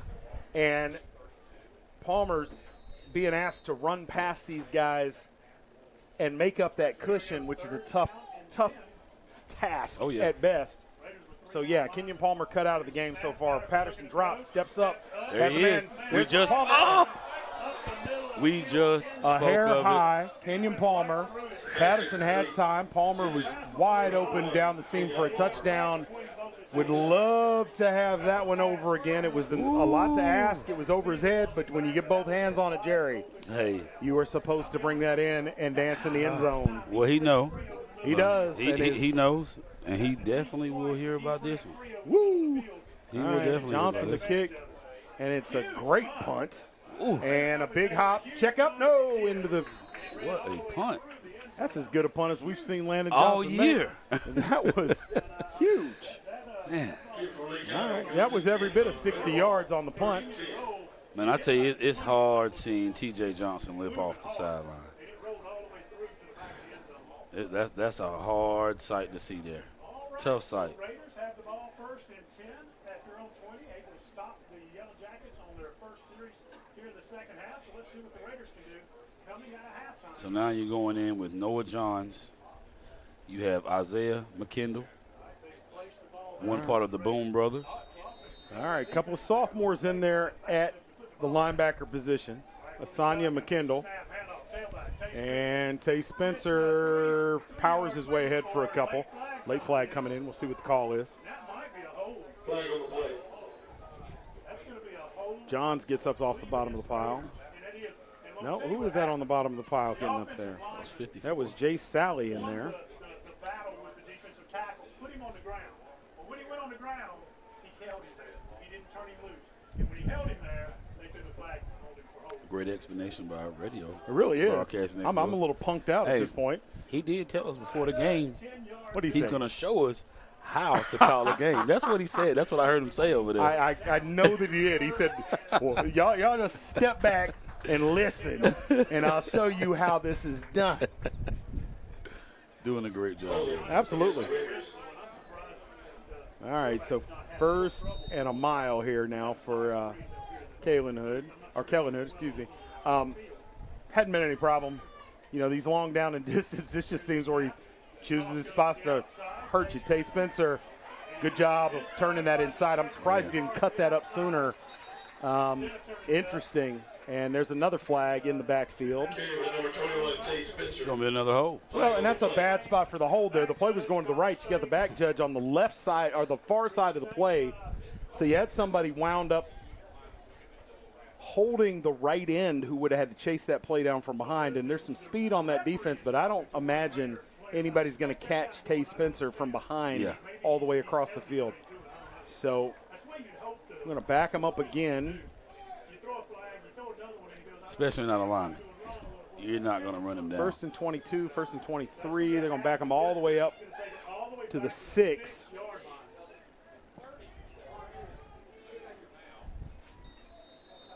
All right, changes all over that defensive front for Lee County. I tell you, that's a combination of numbers we've never seen these guys all on the field together. Yeah. First and 27. Dylan Gerke in there at defensive tackle. All right, Kellen Hood corrals it. Nope, fakes it. Now he throws. I tell you what.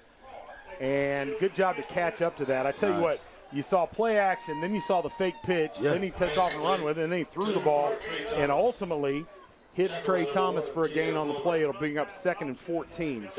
A lot going on that play. Well, those type of plays, not to belabor the point, that's what you used to see from Caleb Hood when he was here. Things that just not every athlete can do. Yeah. All right. I've never seen a high school quarterback quite built like him. And he takes off and runs. Now he's going to pull it down and nice play. Aaron Wallace had a chance to make a huge play, skied for that. Kellen Hood with a big mistake there, gets away with one. It'll be 3rd and long. Lee County has gotten plenty of these opportunities down and distance-wise and hasn't been able to convert enough of these. But here we go, 3rd and 14, 9:20 to go in the half. Lee County with their first possession of the game missed a touchdown by an inch or two. Patterson a little high on the delivery to Kenyon Palmer, who would have walked into the end zone. All right, here we go. Hood, 3rd and 14, 9:20 to go. Here's the snap. Takes time. He's going to run it again, turns it back inside. Lee County ready for it this time. Very nice series for Lee County. They're going to bring Hood down at the 19, and we'll see the Richmond punt team come onto the field. And here we go. Little surprised here. Maybe not surprised. Eli Garrison back to return the punt. This is a type of situation where I might want to see him be a little less conservative in the return game. But Garrison back there, because he's so sure-handed. Here's the snap. Pressure, can't get to it. It's a low spinner. Gonna get a bit of a bounce, but Lee County will take over in plus territory at the 47. So 1st and 10 for Lee County. It said coming in, can't burn possessions. You already burnt one. You've got to start right now. You got to start right now. If you look at it, just missed opportunities for Lee County, man. It could really be a difference in this game right now. All right, here we go. 8:39 left in the third quarter. Lee County starting to count possessions already, down 34-7. 4-score ball game. Patterson, 4 wideouts. B.J. Brown in the backfield with him. Drops. Time. Steps up. Got it. Got a man deep. Got McKendall and overthrows him again by a hair. The last 2 passes by Patterson, just a little high, just a little long. Man. McKendall, after learning all the way down on that fly pattern, going to come to the sideline. Those are tough plays. Got to be frustrating for the entire team's coaching staff. Patterson, the receiver, got to hit those. Back-to-back opportunities for 6. Don't get either one of them. So a very loud incompletion, 2nd and 10. Patterson hands to Brown. Brown stacked up in the backfield. Nothing there. Going to lose a couple, 3rd and long. How deflating is that for your receivers who kind of been in a struggle this game and haven't been a major part of the game, and to have plays like that just overthrown just a little. Well, and that's the 2nd time for McKendall. Yeah. Where he was behind the defense. Would have been 6 each time. And even if you underthrow it, he can, maybe he gets tackled, but that's the breaks. Patterson drops, looking to throw, steps up again, tucks it, now floats it out there to B.J. Brown. B.J. got to make a play, brought down by his neck. We saw that called the other way as a face mask. Not going to get it this time, 4th and 12. Oh, man, Lee County. Johnson on the punt. And these back-and-forth punts are wins for Richmond as the clock continues to wind. 7:40 to go in the third quarter.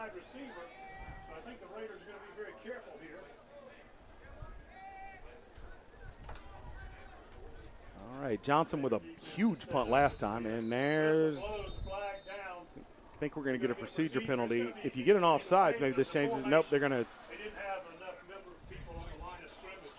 so they ran – Lee County did. Tyler McMullen. TJ ran out onto the field late and I think messed up the formation. Procedure call. I'm not 100% sure why they blew that dead at the snap and not post-snap, but whatever. Landon Johnson with the punt and a high wobbler, and it bounces straight to the right, rolls dead all by itself at the 25-yard line. 7:09 to go third quarter.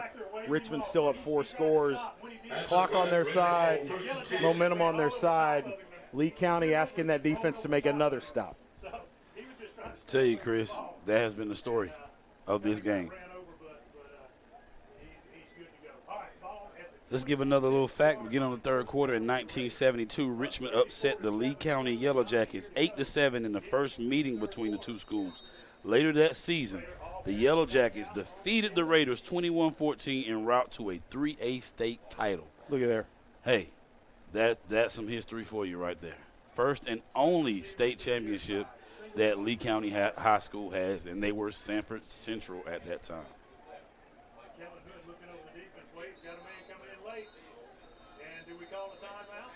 There we go, timeout. Richmond, they had a late player to run out on the field.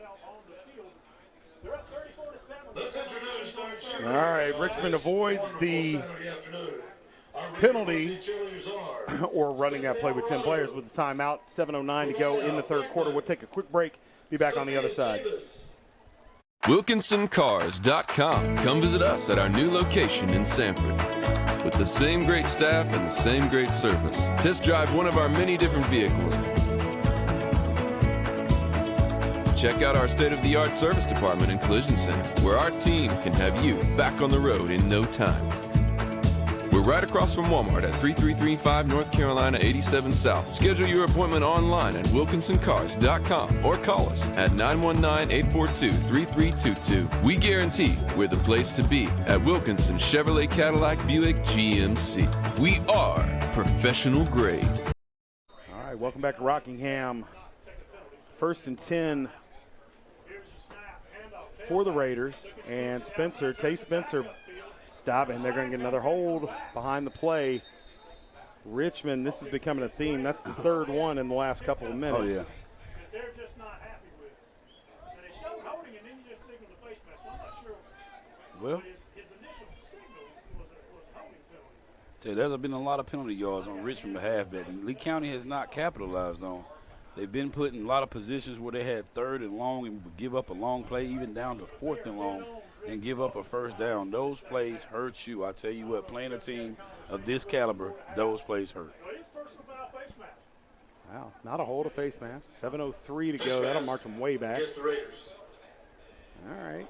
And I tell you, as impressive as Richmond's been, coaching staff with plenty to talk about when they watch the tape of this game. All right, 1st and 25, and they're going to get – nope, they don't call the offsides. Nobody blows it dead. I'm surprised there. Looked like the left side of the defensive line was into the neutral zone. But no. Spencer wrapped up. Nope. There you go. Oh, I tell you what, Landon Johnson got hold of him by his shoulder pad, and if he hadn't, Kellen Hood might still be running. Right now. Boy, you talk about that lateral movement and his ability to put his foot in the ground. First of all, great fake. But, boy, he got there and was about to cut that up. And looked like he had shook Landon Johnson. Landon able to get a hand in there, and good thing it's a big, strong paw he put on. The long arms of the law. Yeah. He definitely reached and grabbed him on that one. All right, 2nd and long. We'll call it 2nd and 18. Halfway through this third quarter. Again, seeing interesting collections of athletes on this defensive front. Spencer turns it back up. One man to beat. And dragged down about 2 yards short. And that one might – I tell you, that was awful close to a horse collar. Well, you know, that's what happens when you're in there with a young linebacker core right now. Well, Spencer not only good vision, it was well blocked up, and he's explosive. That one looked for a second like it might go to the house. Those young linebackers ultimately able to bring him down, but they get and reset this down in distance. Now you got 3rd and 2. Here comes Hood, and I tell you, Slink coming in there. Slink starts that. Aiden Roney in there. Guys getting in the book, man, that we just don't ever hear from. Yeah, man. Roney comes in, gets a big play on the stop, and yet another jacket slow to get up. Let's get up, Landon Johnson. We can't afford another one. No, sir. We can't afford another one. No, sir. Not your top 3. TJ Johnson out with a foot injury. Doesn't look like he's coming back into the game. Johnson, hopefully it's a cramp. He's reaching down there for his toe. He's played, I'll bet you, every snap for this defense and has punted the ball. And, yeah, the way he's stretching that out, I'm going to guess it's a cramp. We sure hope so. Needs pickle juice, buddy. Yes, sir. All right, Johnson going to hobble off. 4th down coming up for Richmond. They look like they're going to keep the offense on the field for this. Ooh, boy, I tell you, man. And I tell you, big 4th down coming up, and you're going to have, 2 of your top 3 defenders off the field for this play. That depth being tested for Lee County in ways we just don't see. And Johnson gives us the friendly wave. He's good. I'm good, man. I'm good. I'm straight. I appreciate the heads up. Not only is he playing a defensive end punting, also the sideline correspondent for us today. Oh, yeah. All right. Johnson down there on that water bottle. Hood back in. No punt team. Yeah, I mean, this is a dagger right here. If you convert this and keep the ball a little bit longer, you only got 17 minutes left in the ball game. Yeah.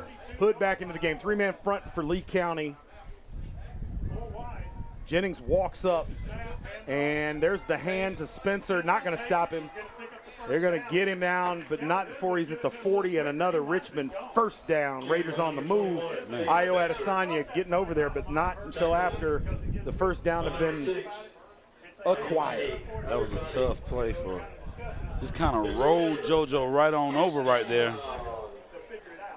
Well, you look at the defensive line now for Lee County. You got 3 guys in there on this defensive front. Now Jennings kind of playing a hybrid position at the end. Yeah. But you got 3 guys in there as your defensive linemen, none of whom were starters. None. Ever. None. On this team. Tough ask. We came into this game, Lee County did without Ross Johnson. Yeah. Also, Mr. Phillips also out, who had also played a major key. Yeah, Phillips is one of those gigantic defensive ends. Yeah. Big, bright future for him. All right, 3-man front for Lee County, and they're running out of answers here. Kellen Hood just walking them down the field. Doesn't seem to be bothered by down and distance. Doesn't really seem to affect the play calling for Richmond, which is really interesting. Hood leaning forward, hands to Spencer. Spencer wrapped up. Nice play in the backfield. On the stop there for Lee County, that's Braden Kirkland. Number 21, Teddy Spencer on the carry for the Raiders.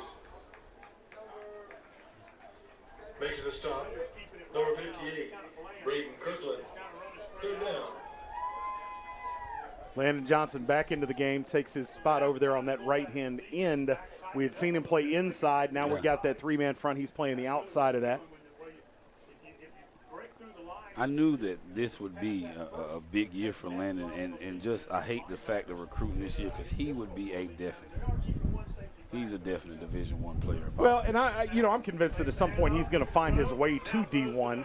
It may not be the conventional route, but it's not going to be the conventional route for a lot of guys. Right. All right, sideline tackle over there. Nice stop, and it'll be another 4th down. This one 4th and about 4, maybe 3. Yep, looks like 3 when they spot this. 4th and 3.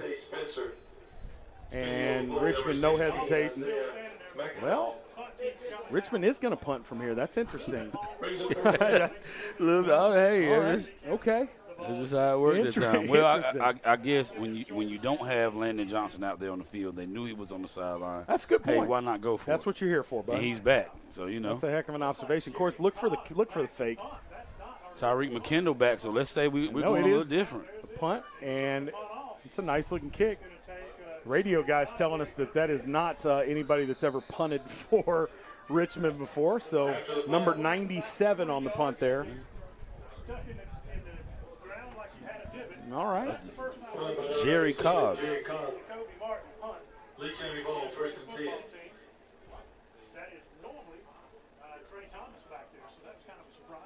All right, here we go. Lee County. We keep saying they're running out of possessions. And they get the ball back. 15 minutes left in the game. 3 minutes left in the 3rd quarter, and then 12 for the 4th. Got to get a touchdown or two. Both the last drives, they've had touchdowns that they just didn't connect on. You got to think, man, they're going to go back to it. If it's there, eventually you're going to hit one. Yeah. Garrison in motion. Hand us to B.J. Brown. B.J. bounces it out to the left. And that good forward lean that all good backs have picks up about 6 on the 1st down carry. Carry by number 7, B.J. Brown. Leading the way for the Raiders. Number 32, Joe Parsons. So I don't know that you saw it, Jerry, during that, but we almost had a camera go over the railing into the crowd. All right, good push by B.J. Brown. Going to bring up 3rd and about a foot. I tell you that the offensive line has not done bad against this. They really haven't. Really big Richmond defensive line. I mean, Patterson hasn't been sacked yet. Right. That is correct.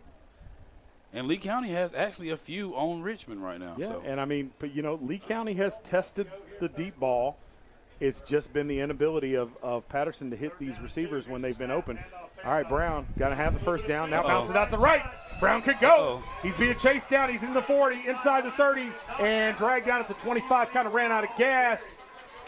And he's slow to get up on the other side. Probably exhausted as much as anything, but went down in a hump. Got a little knees in his belly. Yeah.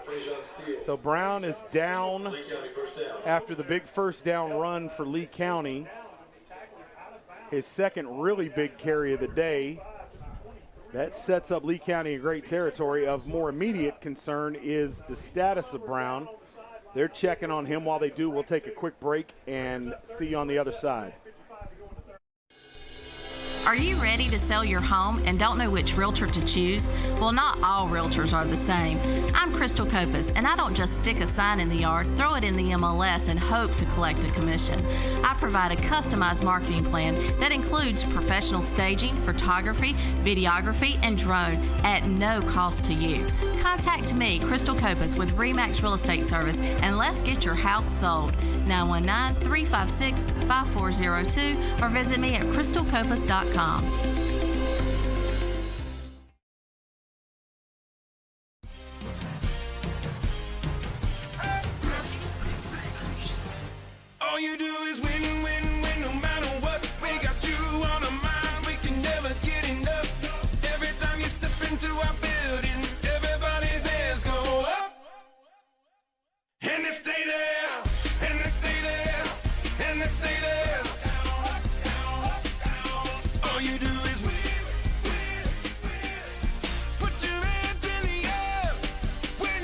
Visit us online at ClassicNissanSanford.com or call 1-855-461-9595. Classic Nissan Sanford. Winning ticket. All right, welcome back. B.J. Brown after the carry. Looks like he had the wind knocked out of him. He's on the sideline and just trying to catch his breath. Kendall Morris, number 11, into the backfield. Awful clean jersey there for 11 as he comes into the tailback position. And I tell you, it's kind of a luxury to have a back that dynamic. Patterson drops, looking down the seam, got a man, and is picked. And I tell you what, I don't know how that's not interference. I don't understand that. Garrison and the defender engaged down there. I don't understand. It had to be a penalty one way or the other. You can't have that much contact, but Garrison can't get off the block to catch the ball. I don't understand that one. And that's probably your dagger. Yeah. Third pick of the day. That's more than he had thrown all season. Will Patterson comes into the game. And that's a problem.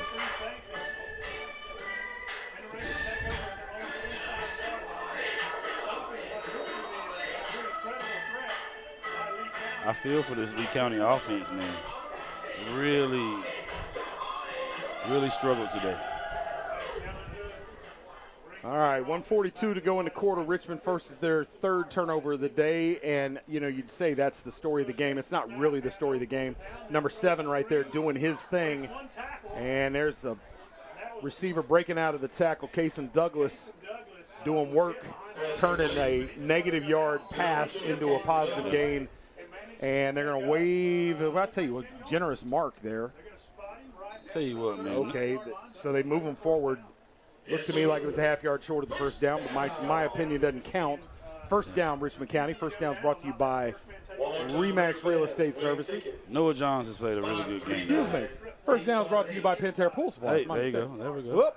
Lee County jumps. It's forgiven. I think the referees are trying to get out of here and watch some college football. 1:11 to go. Clock continues to run. Hood gets a change. They show the big board up there. I like the board. It's got Duke, UNC, Clemson. I don't know what the fourth symbol up is there. A lame. There we go. Kenyon Palmer gets in the book. Not a reception yet, but he's going to get one on defense. Picks it off with 56 seconds to go. Lee County trotting the offense back out there, looking to take advantage. That was a really bad-looking pass there. Really bad. Hood didn't have a whole lot of pressure. It just wobbled coming out of his hand and never got to where he was trying to throw it to. And the breeze was at his back for that pass. He's just short-armed a little. All right, Lee County set up at the 43 going the other way. Patterson still in there at quarterback, having a statistically the worst day of his high school career. Usually a young man that will complete a high percentage of passes and is safe with the football. Looking for B.J. Brown there. B.J. unable to reel it in, tried to make the one-handed catch, but Richmond again ready for the screen. You're not fooling anybody. It was thrown behind him a little bit. You know, he had to turn around and try to actually reach for the ball. It's just been a bad one. I think one of the things working against Lee County today is that in the passing game, aside from the fact that they have a dual-threat quarterback where Lee County doesn't, is what Richmond does in the passing game looks an awful lot like what Lee County does. A whole lot. This defense has been seeing this for years. All right, there's the hand to Brown. Brown bounces it out to the right and still moving, cuts it back up inside, and it's going to be close to a first down, about a yard short. Give him 8.5 on the carry. Better and better each game. I'm getting better and better, more and more worn out. A little surprised to see him back in there, to be honest. He is winded. And they're going to keep him in there. All right, 21 seconds to go. Lee County could let it run out. Oh, and they're going to get 5 free ones, and that'll be a Lee County first down and stop the clock. 15 seconds to go in the third quarter. This is when the coach tell you, hey.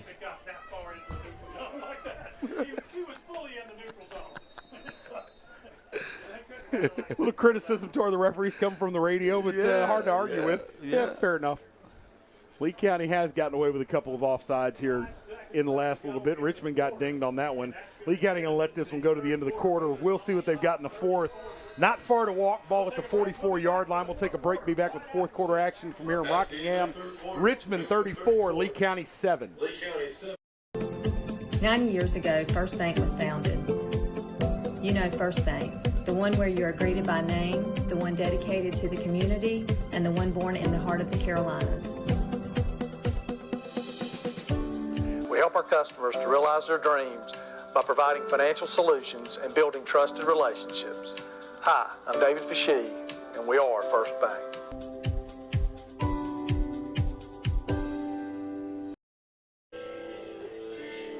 All right, welcome back. Richmond County High School hosting Lee County Yellow Jackets in a big East 24 conference matchup. Been all Richmond. All Richmond. All Richmond. I tell you, I knew this would be a tough one. I didn't fully expect this extent. You know, I knew Lee County would come in and give them a game. But it's been a little lopsided. All right, Will Patterson back out onto the field. Start the fourth quarter. McKendall in motion, fakes a jet sweep inside to B.J. Brown. B.J.'s going to have about 4 yards, second down coming up. You got a tough 100 yards this game. Well, got the 95-yard kickoff return as well. Yeah. May actually have 100 yards in the return game because he had an early one too. That'd be an interesting double. In fact, I'm certain he has 100 yards in the return game. As a sophomore. B.J. Brown, one of those dynamic sophomores. I tell you, I love for Lee County the fact that they've got all of these sophomores that are rising to the surface. Yeah. But I look at them, and Jerry, how many of those guys have exactly the same body type? They're not gigantic kids, but they're stout, they're stocky, they're fast, they can run. They've got running backs down there. Yeah. You know, we saw Peoples in at the corner getting picked on at the cornerback. He's JV running back. Yeah. He had 4 touchdowns 2 weeks ago against Pinecrest. Yeah. I mean, and I tell you now. Well, I tell you, tough time to be a running back coming through the system at Lee County if you're not already there. The JV game the other night. All right, Patterson just trying not to throw a pick there. Double coverage on McKendall, and he was locked onto him.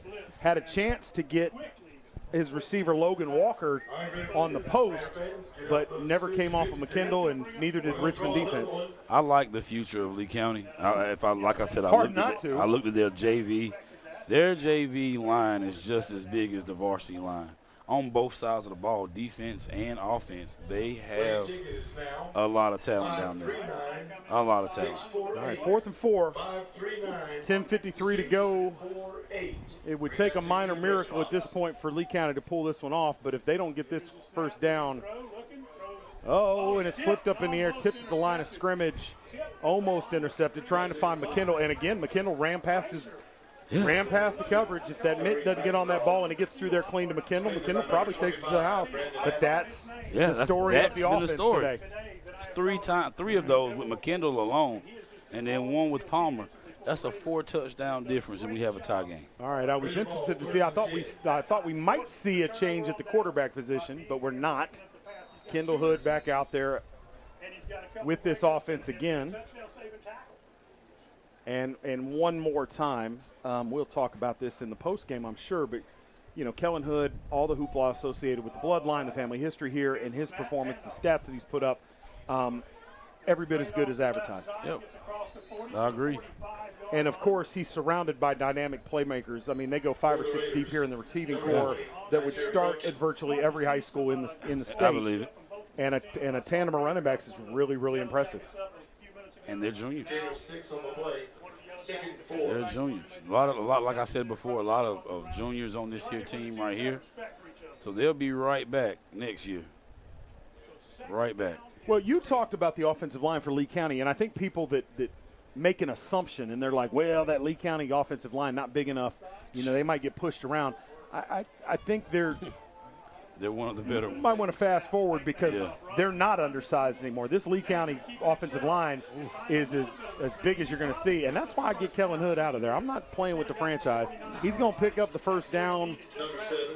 They're going to wave this ahead. No, they're going to call it 3rd and short here. But you can see a game like this, a 4-score game, I might try to get some reps for somebody else.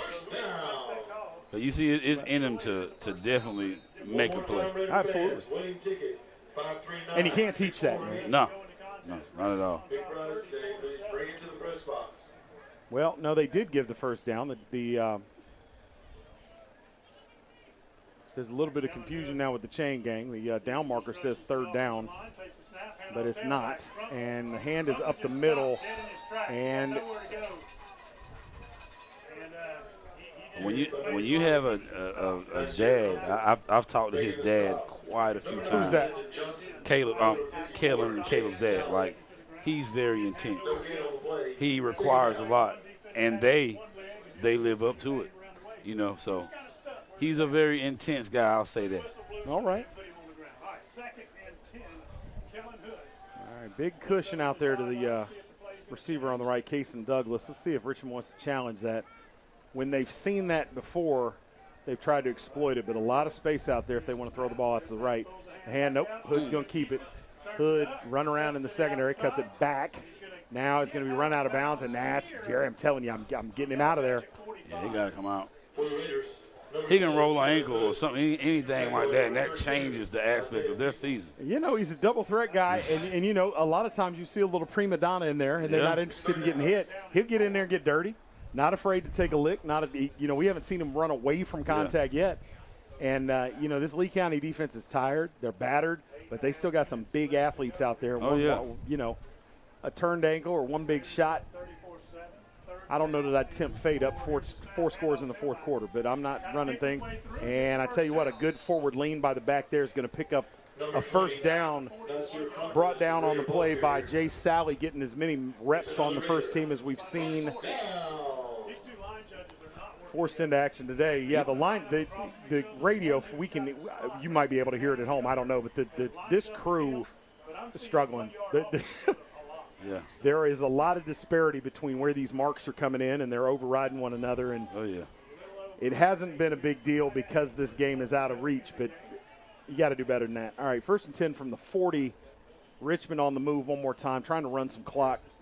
And there's the hand. First carries now for number 25 from Richmond. You got that one? I don't have that one. Yeah, my phone is overheated. Brandon Atkins, they say. Brandon Askins, all right. 25 on the carry. Picks up 3, 2nd and 7 coming up inside 7.5 minutes in the ball game. I tell you what, this young core Lee County Yellow Jackets is on the field right now on the defense. They're not playing bad at all. No, not at all. They're not playing bad. There's none of the stars on the defense except number 9, Mr. Johnson. Yep. And good pressure up the middle there from Lee County. And Askins had to check up, lost his footing, and 3rd and long coming up. No, and it's a credit to what this program is doing. Yeah. I mean, nobody gets a pass coming through this program. These guys have got to be ready when the whistle blows to get in there. And it shows the depth and the talent that Lee County has. Oh, yeah. And, Richmond, for all the success they've had on both sides of the ball this lot, they haven't lined up and just beaten Lee County. We've seen Hood make plays in the open field. We've seen the turnovers that are uncharacteristic. Johnson chasing that down. I tell you what, man, down 4 scores to that kind of hustle, that kind of tenacity says a lot about him and this program. 4th and long coming up. I love what I see. Or is it 3rd and long? I'm lost. There's no communication. Got the official in the middle of the field, signal 4th down. There we get the down marker straight now. 6.5 to go. Punting team out onto the field. Lee County's going to get it at least one more time. Thank you so much for Garrison will be deep, and we see 97 roll out onto the field. No 97 on our roster. Jerry Cock. Here we go.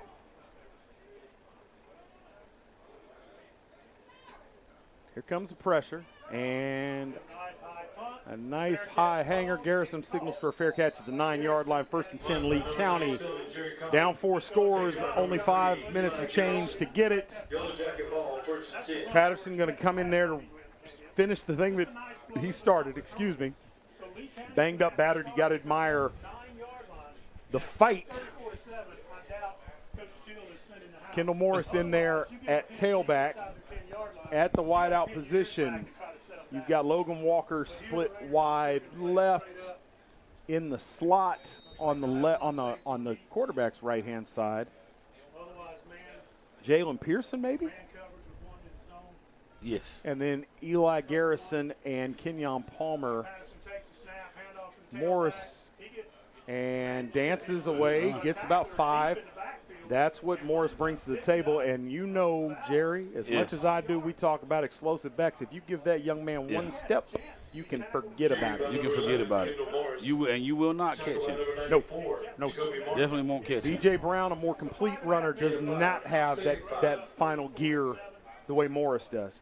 All right, Patterson going to hand to Morris again. Morris into the secondary, puts his head down, running between the tackles, not his forte. Going to pick up a yard, bring up 3rd and 4. Jackets don't seem interested at all about putting the ball in the air anymore. Yeah. We'll see what they do here on 3rd down. Call it 3rd and 3. Definitely been a lot of firsts for me as far as watching this Lee County offense against this Richmond defense. All right, Morris with the handoff and got space, dancing, and doesn't give up ground. Looks like he's going to have the first down. We'll see what the spot is. Far side gives it to him. Near side is going to be really close. Go, first down. All right. Again, about a full yard difference between where the two sides of the officials on either side were marking him, but that's going to be a Lee County first down, brought to you by Pentair Pool Supplies. 4.5 to go. Be nice to get a touchdown here to close this thing out. Yeah. All right, Brown back into the ball game. 3 wide right. Logan Walker out here on the far side. Kenyon Palmer looking for Palmer down the field. Hangs it up there for Palmer. Palmer fighting. Intercepted in a fight and lost it with number 1, Brandon Hackett. And that's the 4th pick. Will Patterson came into the game with 2 picks this season, 4 of them thrown today. That'll do it. I don't see Kellen Hood coming onto the field, and I think they're going to sit him now and get reps for whomever that backup is. We'll see here in just a moment. That would be a definite.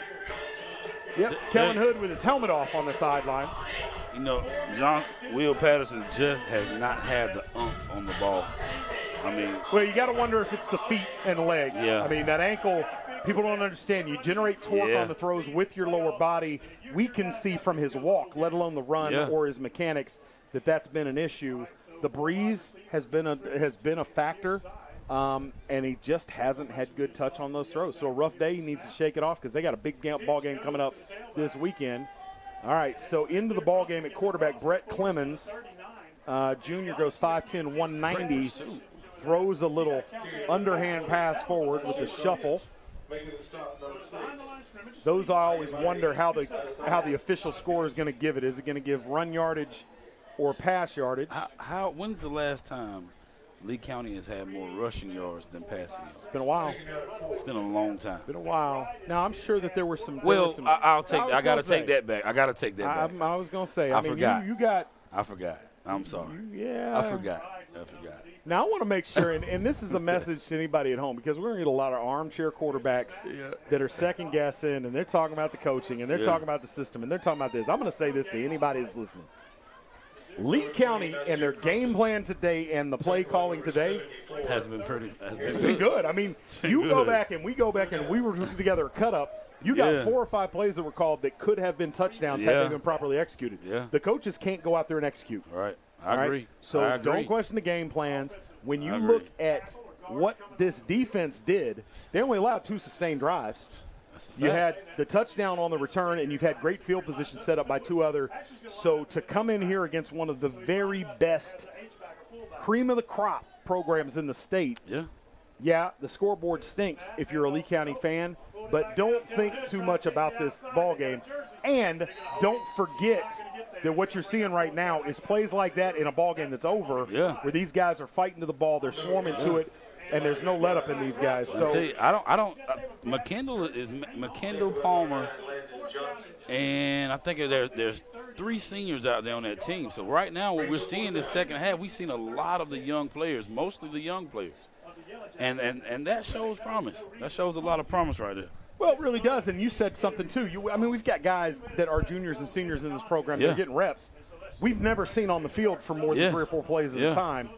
that have come out here and they've accounted well for themselves. I mean, as good as this Richmond team is, explosive as they are, they're not walking the ball up and down the field. So, you know, hollow maybe that it's good for Lee County, but it's not the end of the world. And none of this matters at this point because it doesn't matter if they got beat 7-0 or 100-7 or whatever the score was.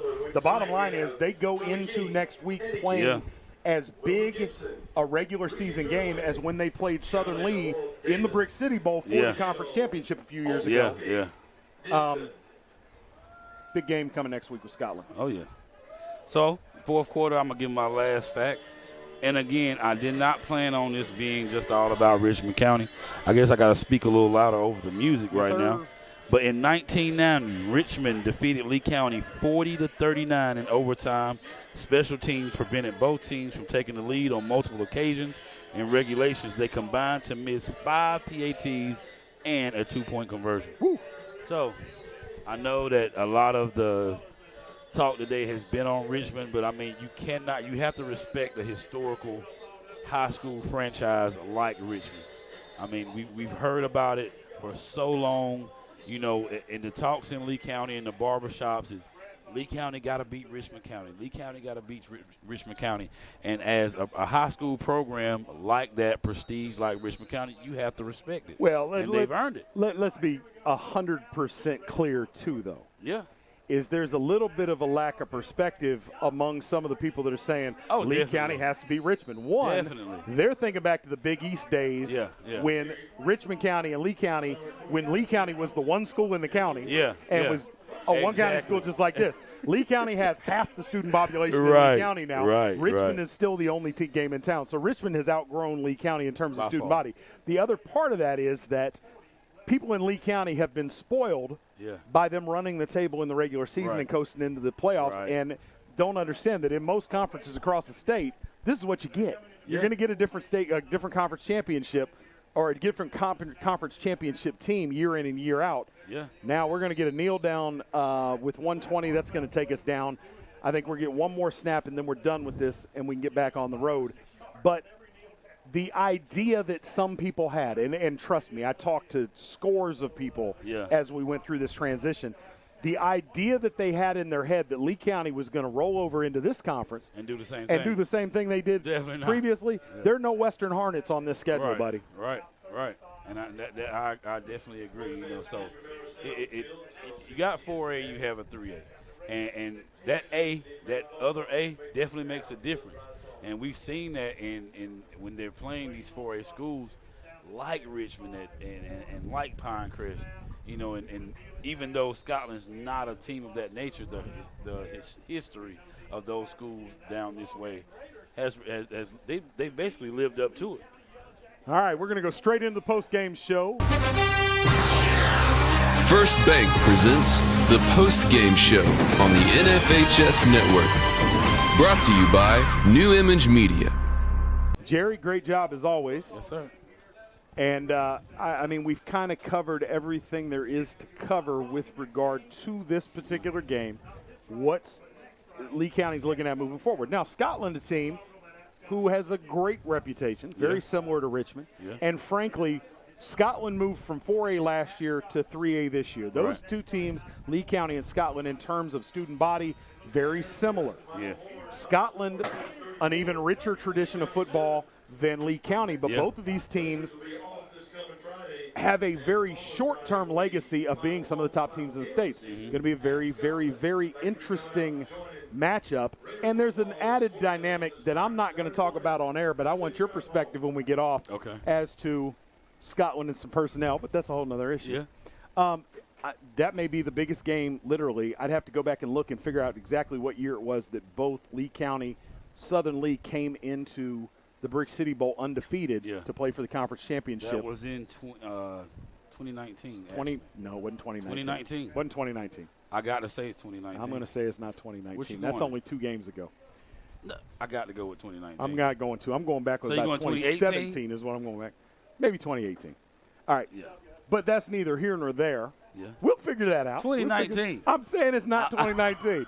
We'll go back and we'll look it up. If we had a spotter, we'd have somebody digging into the books right now. Oh, yeah. But apart from that regular season game, this Scotland game may be even bigger than that because in that year, Lee County was going to stay playoffs anyway. Definitely. This year, Scotland may be in the driver's seat for that that automatic bid, and it may come down to this head-to-head matchup. So, no playing around. Got to get this done. Yeah. It's going to be interesting to see how this goes.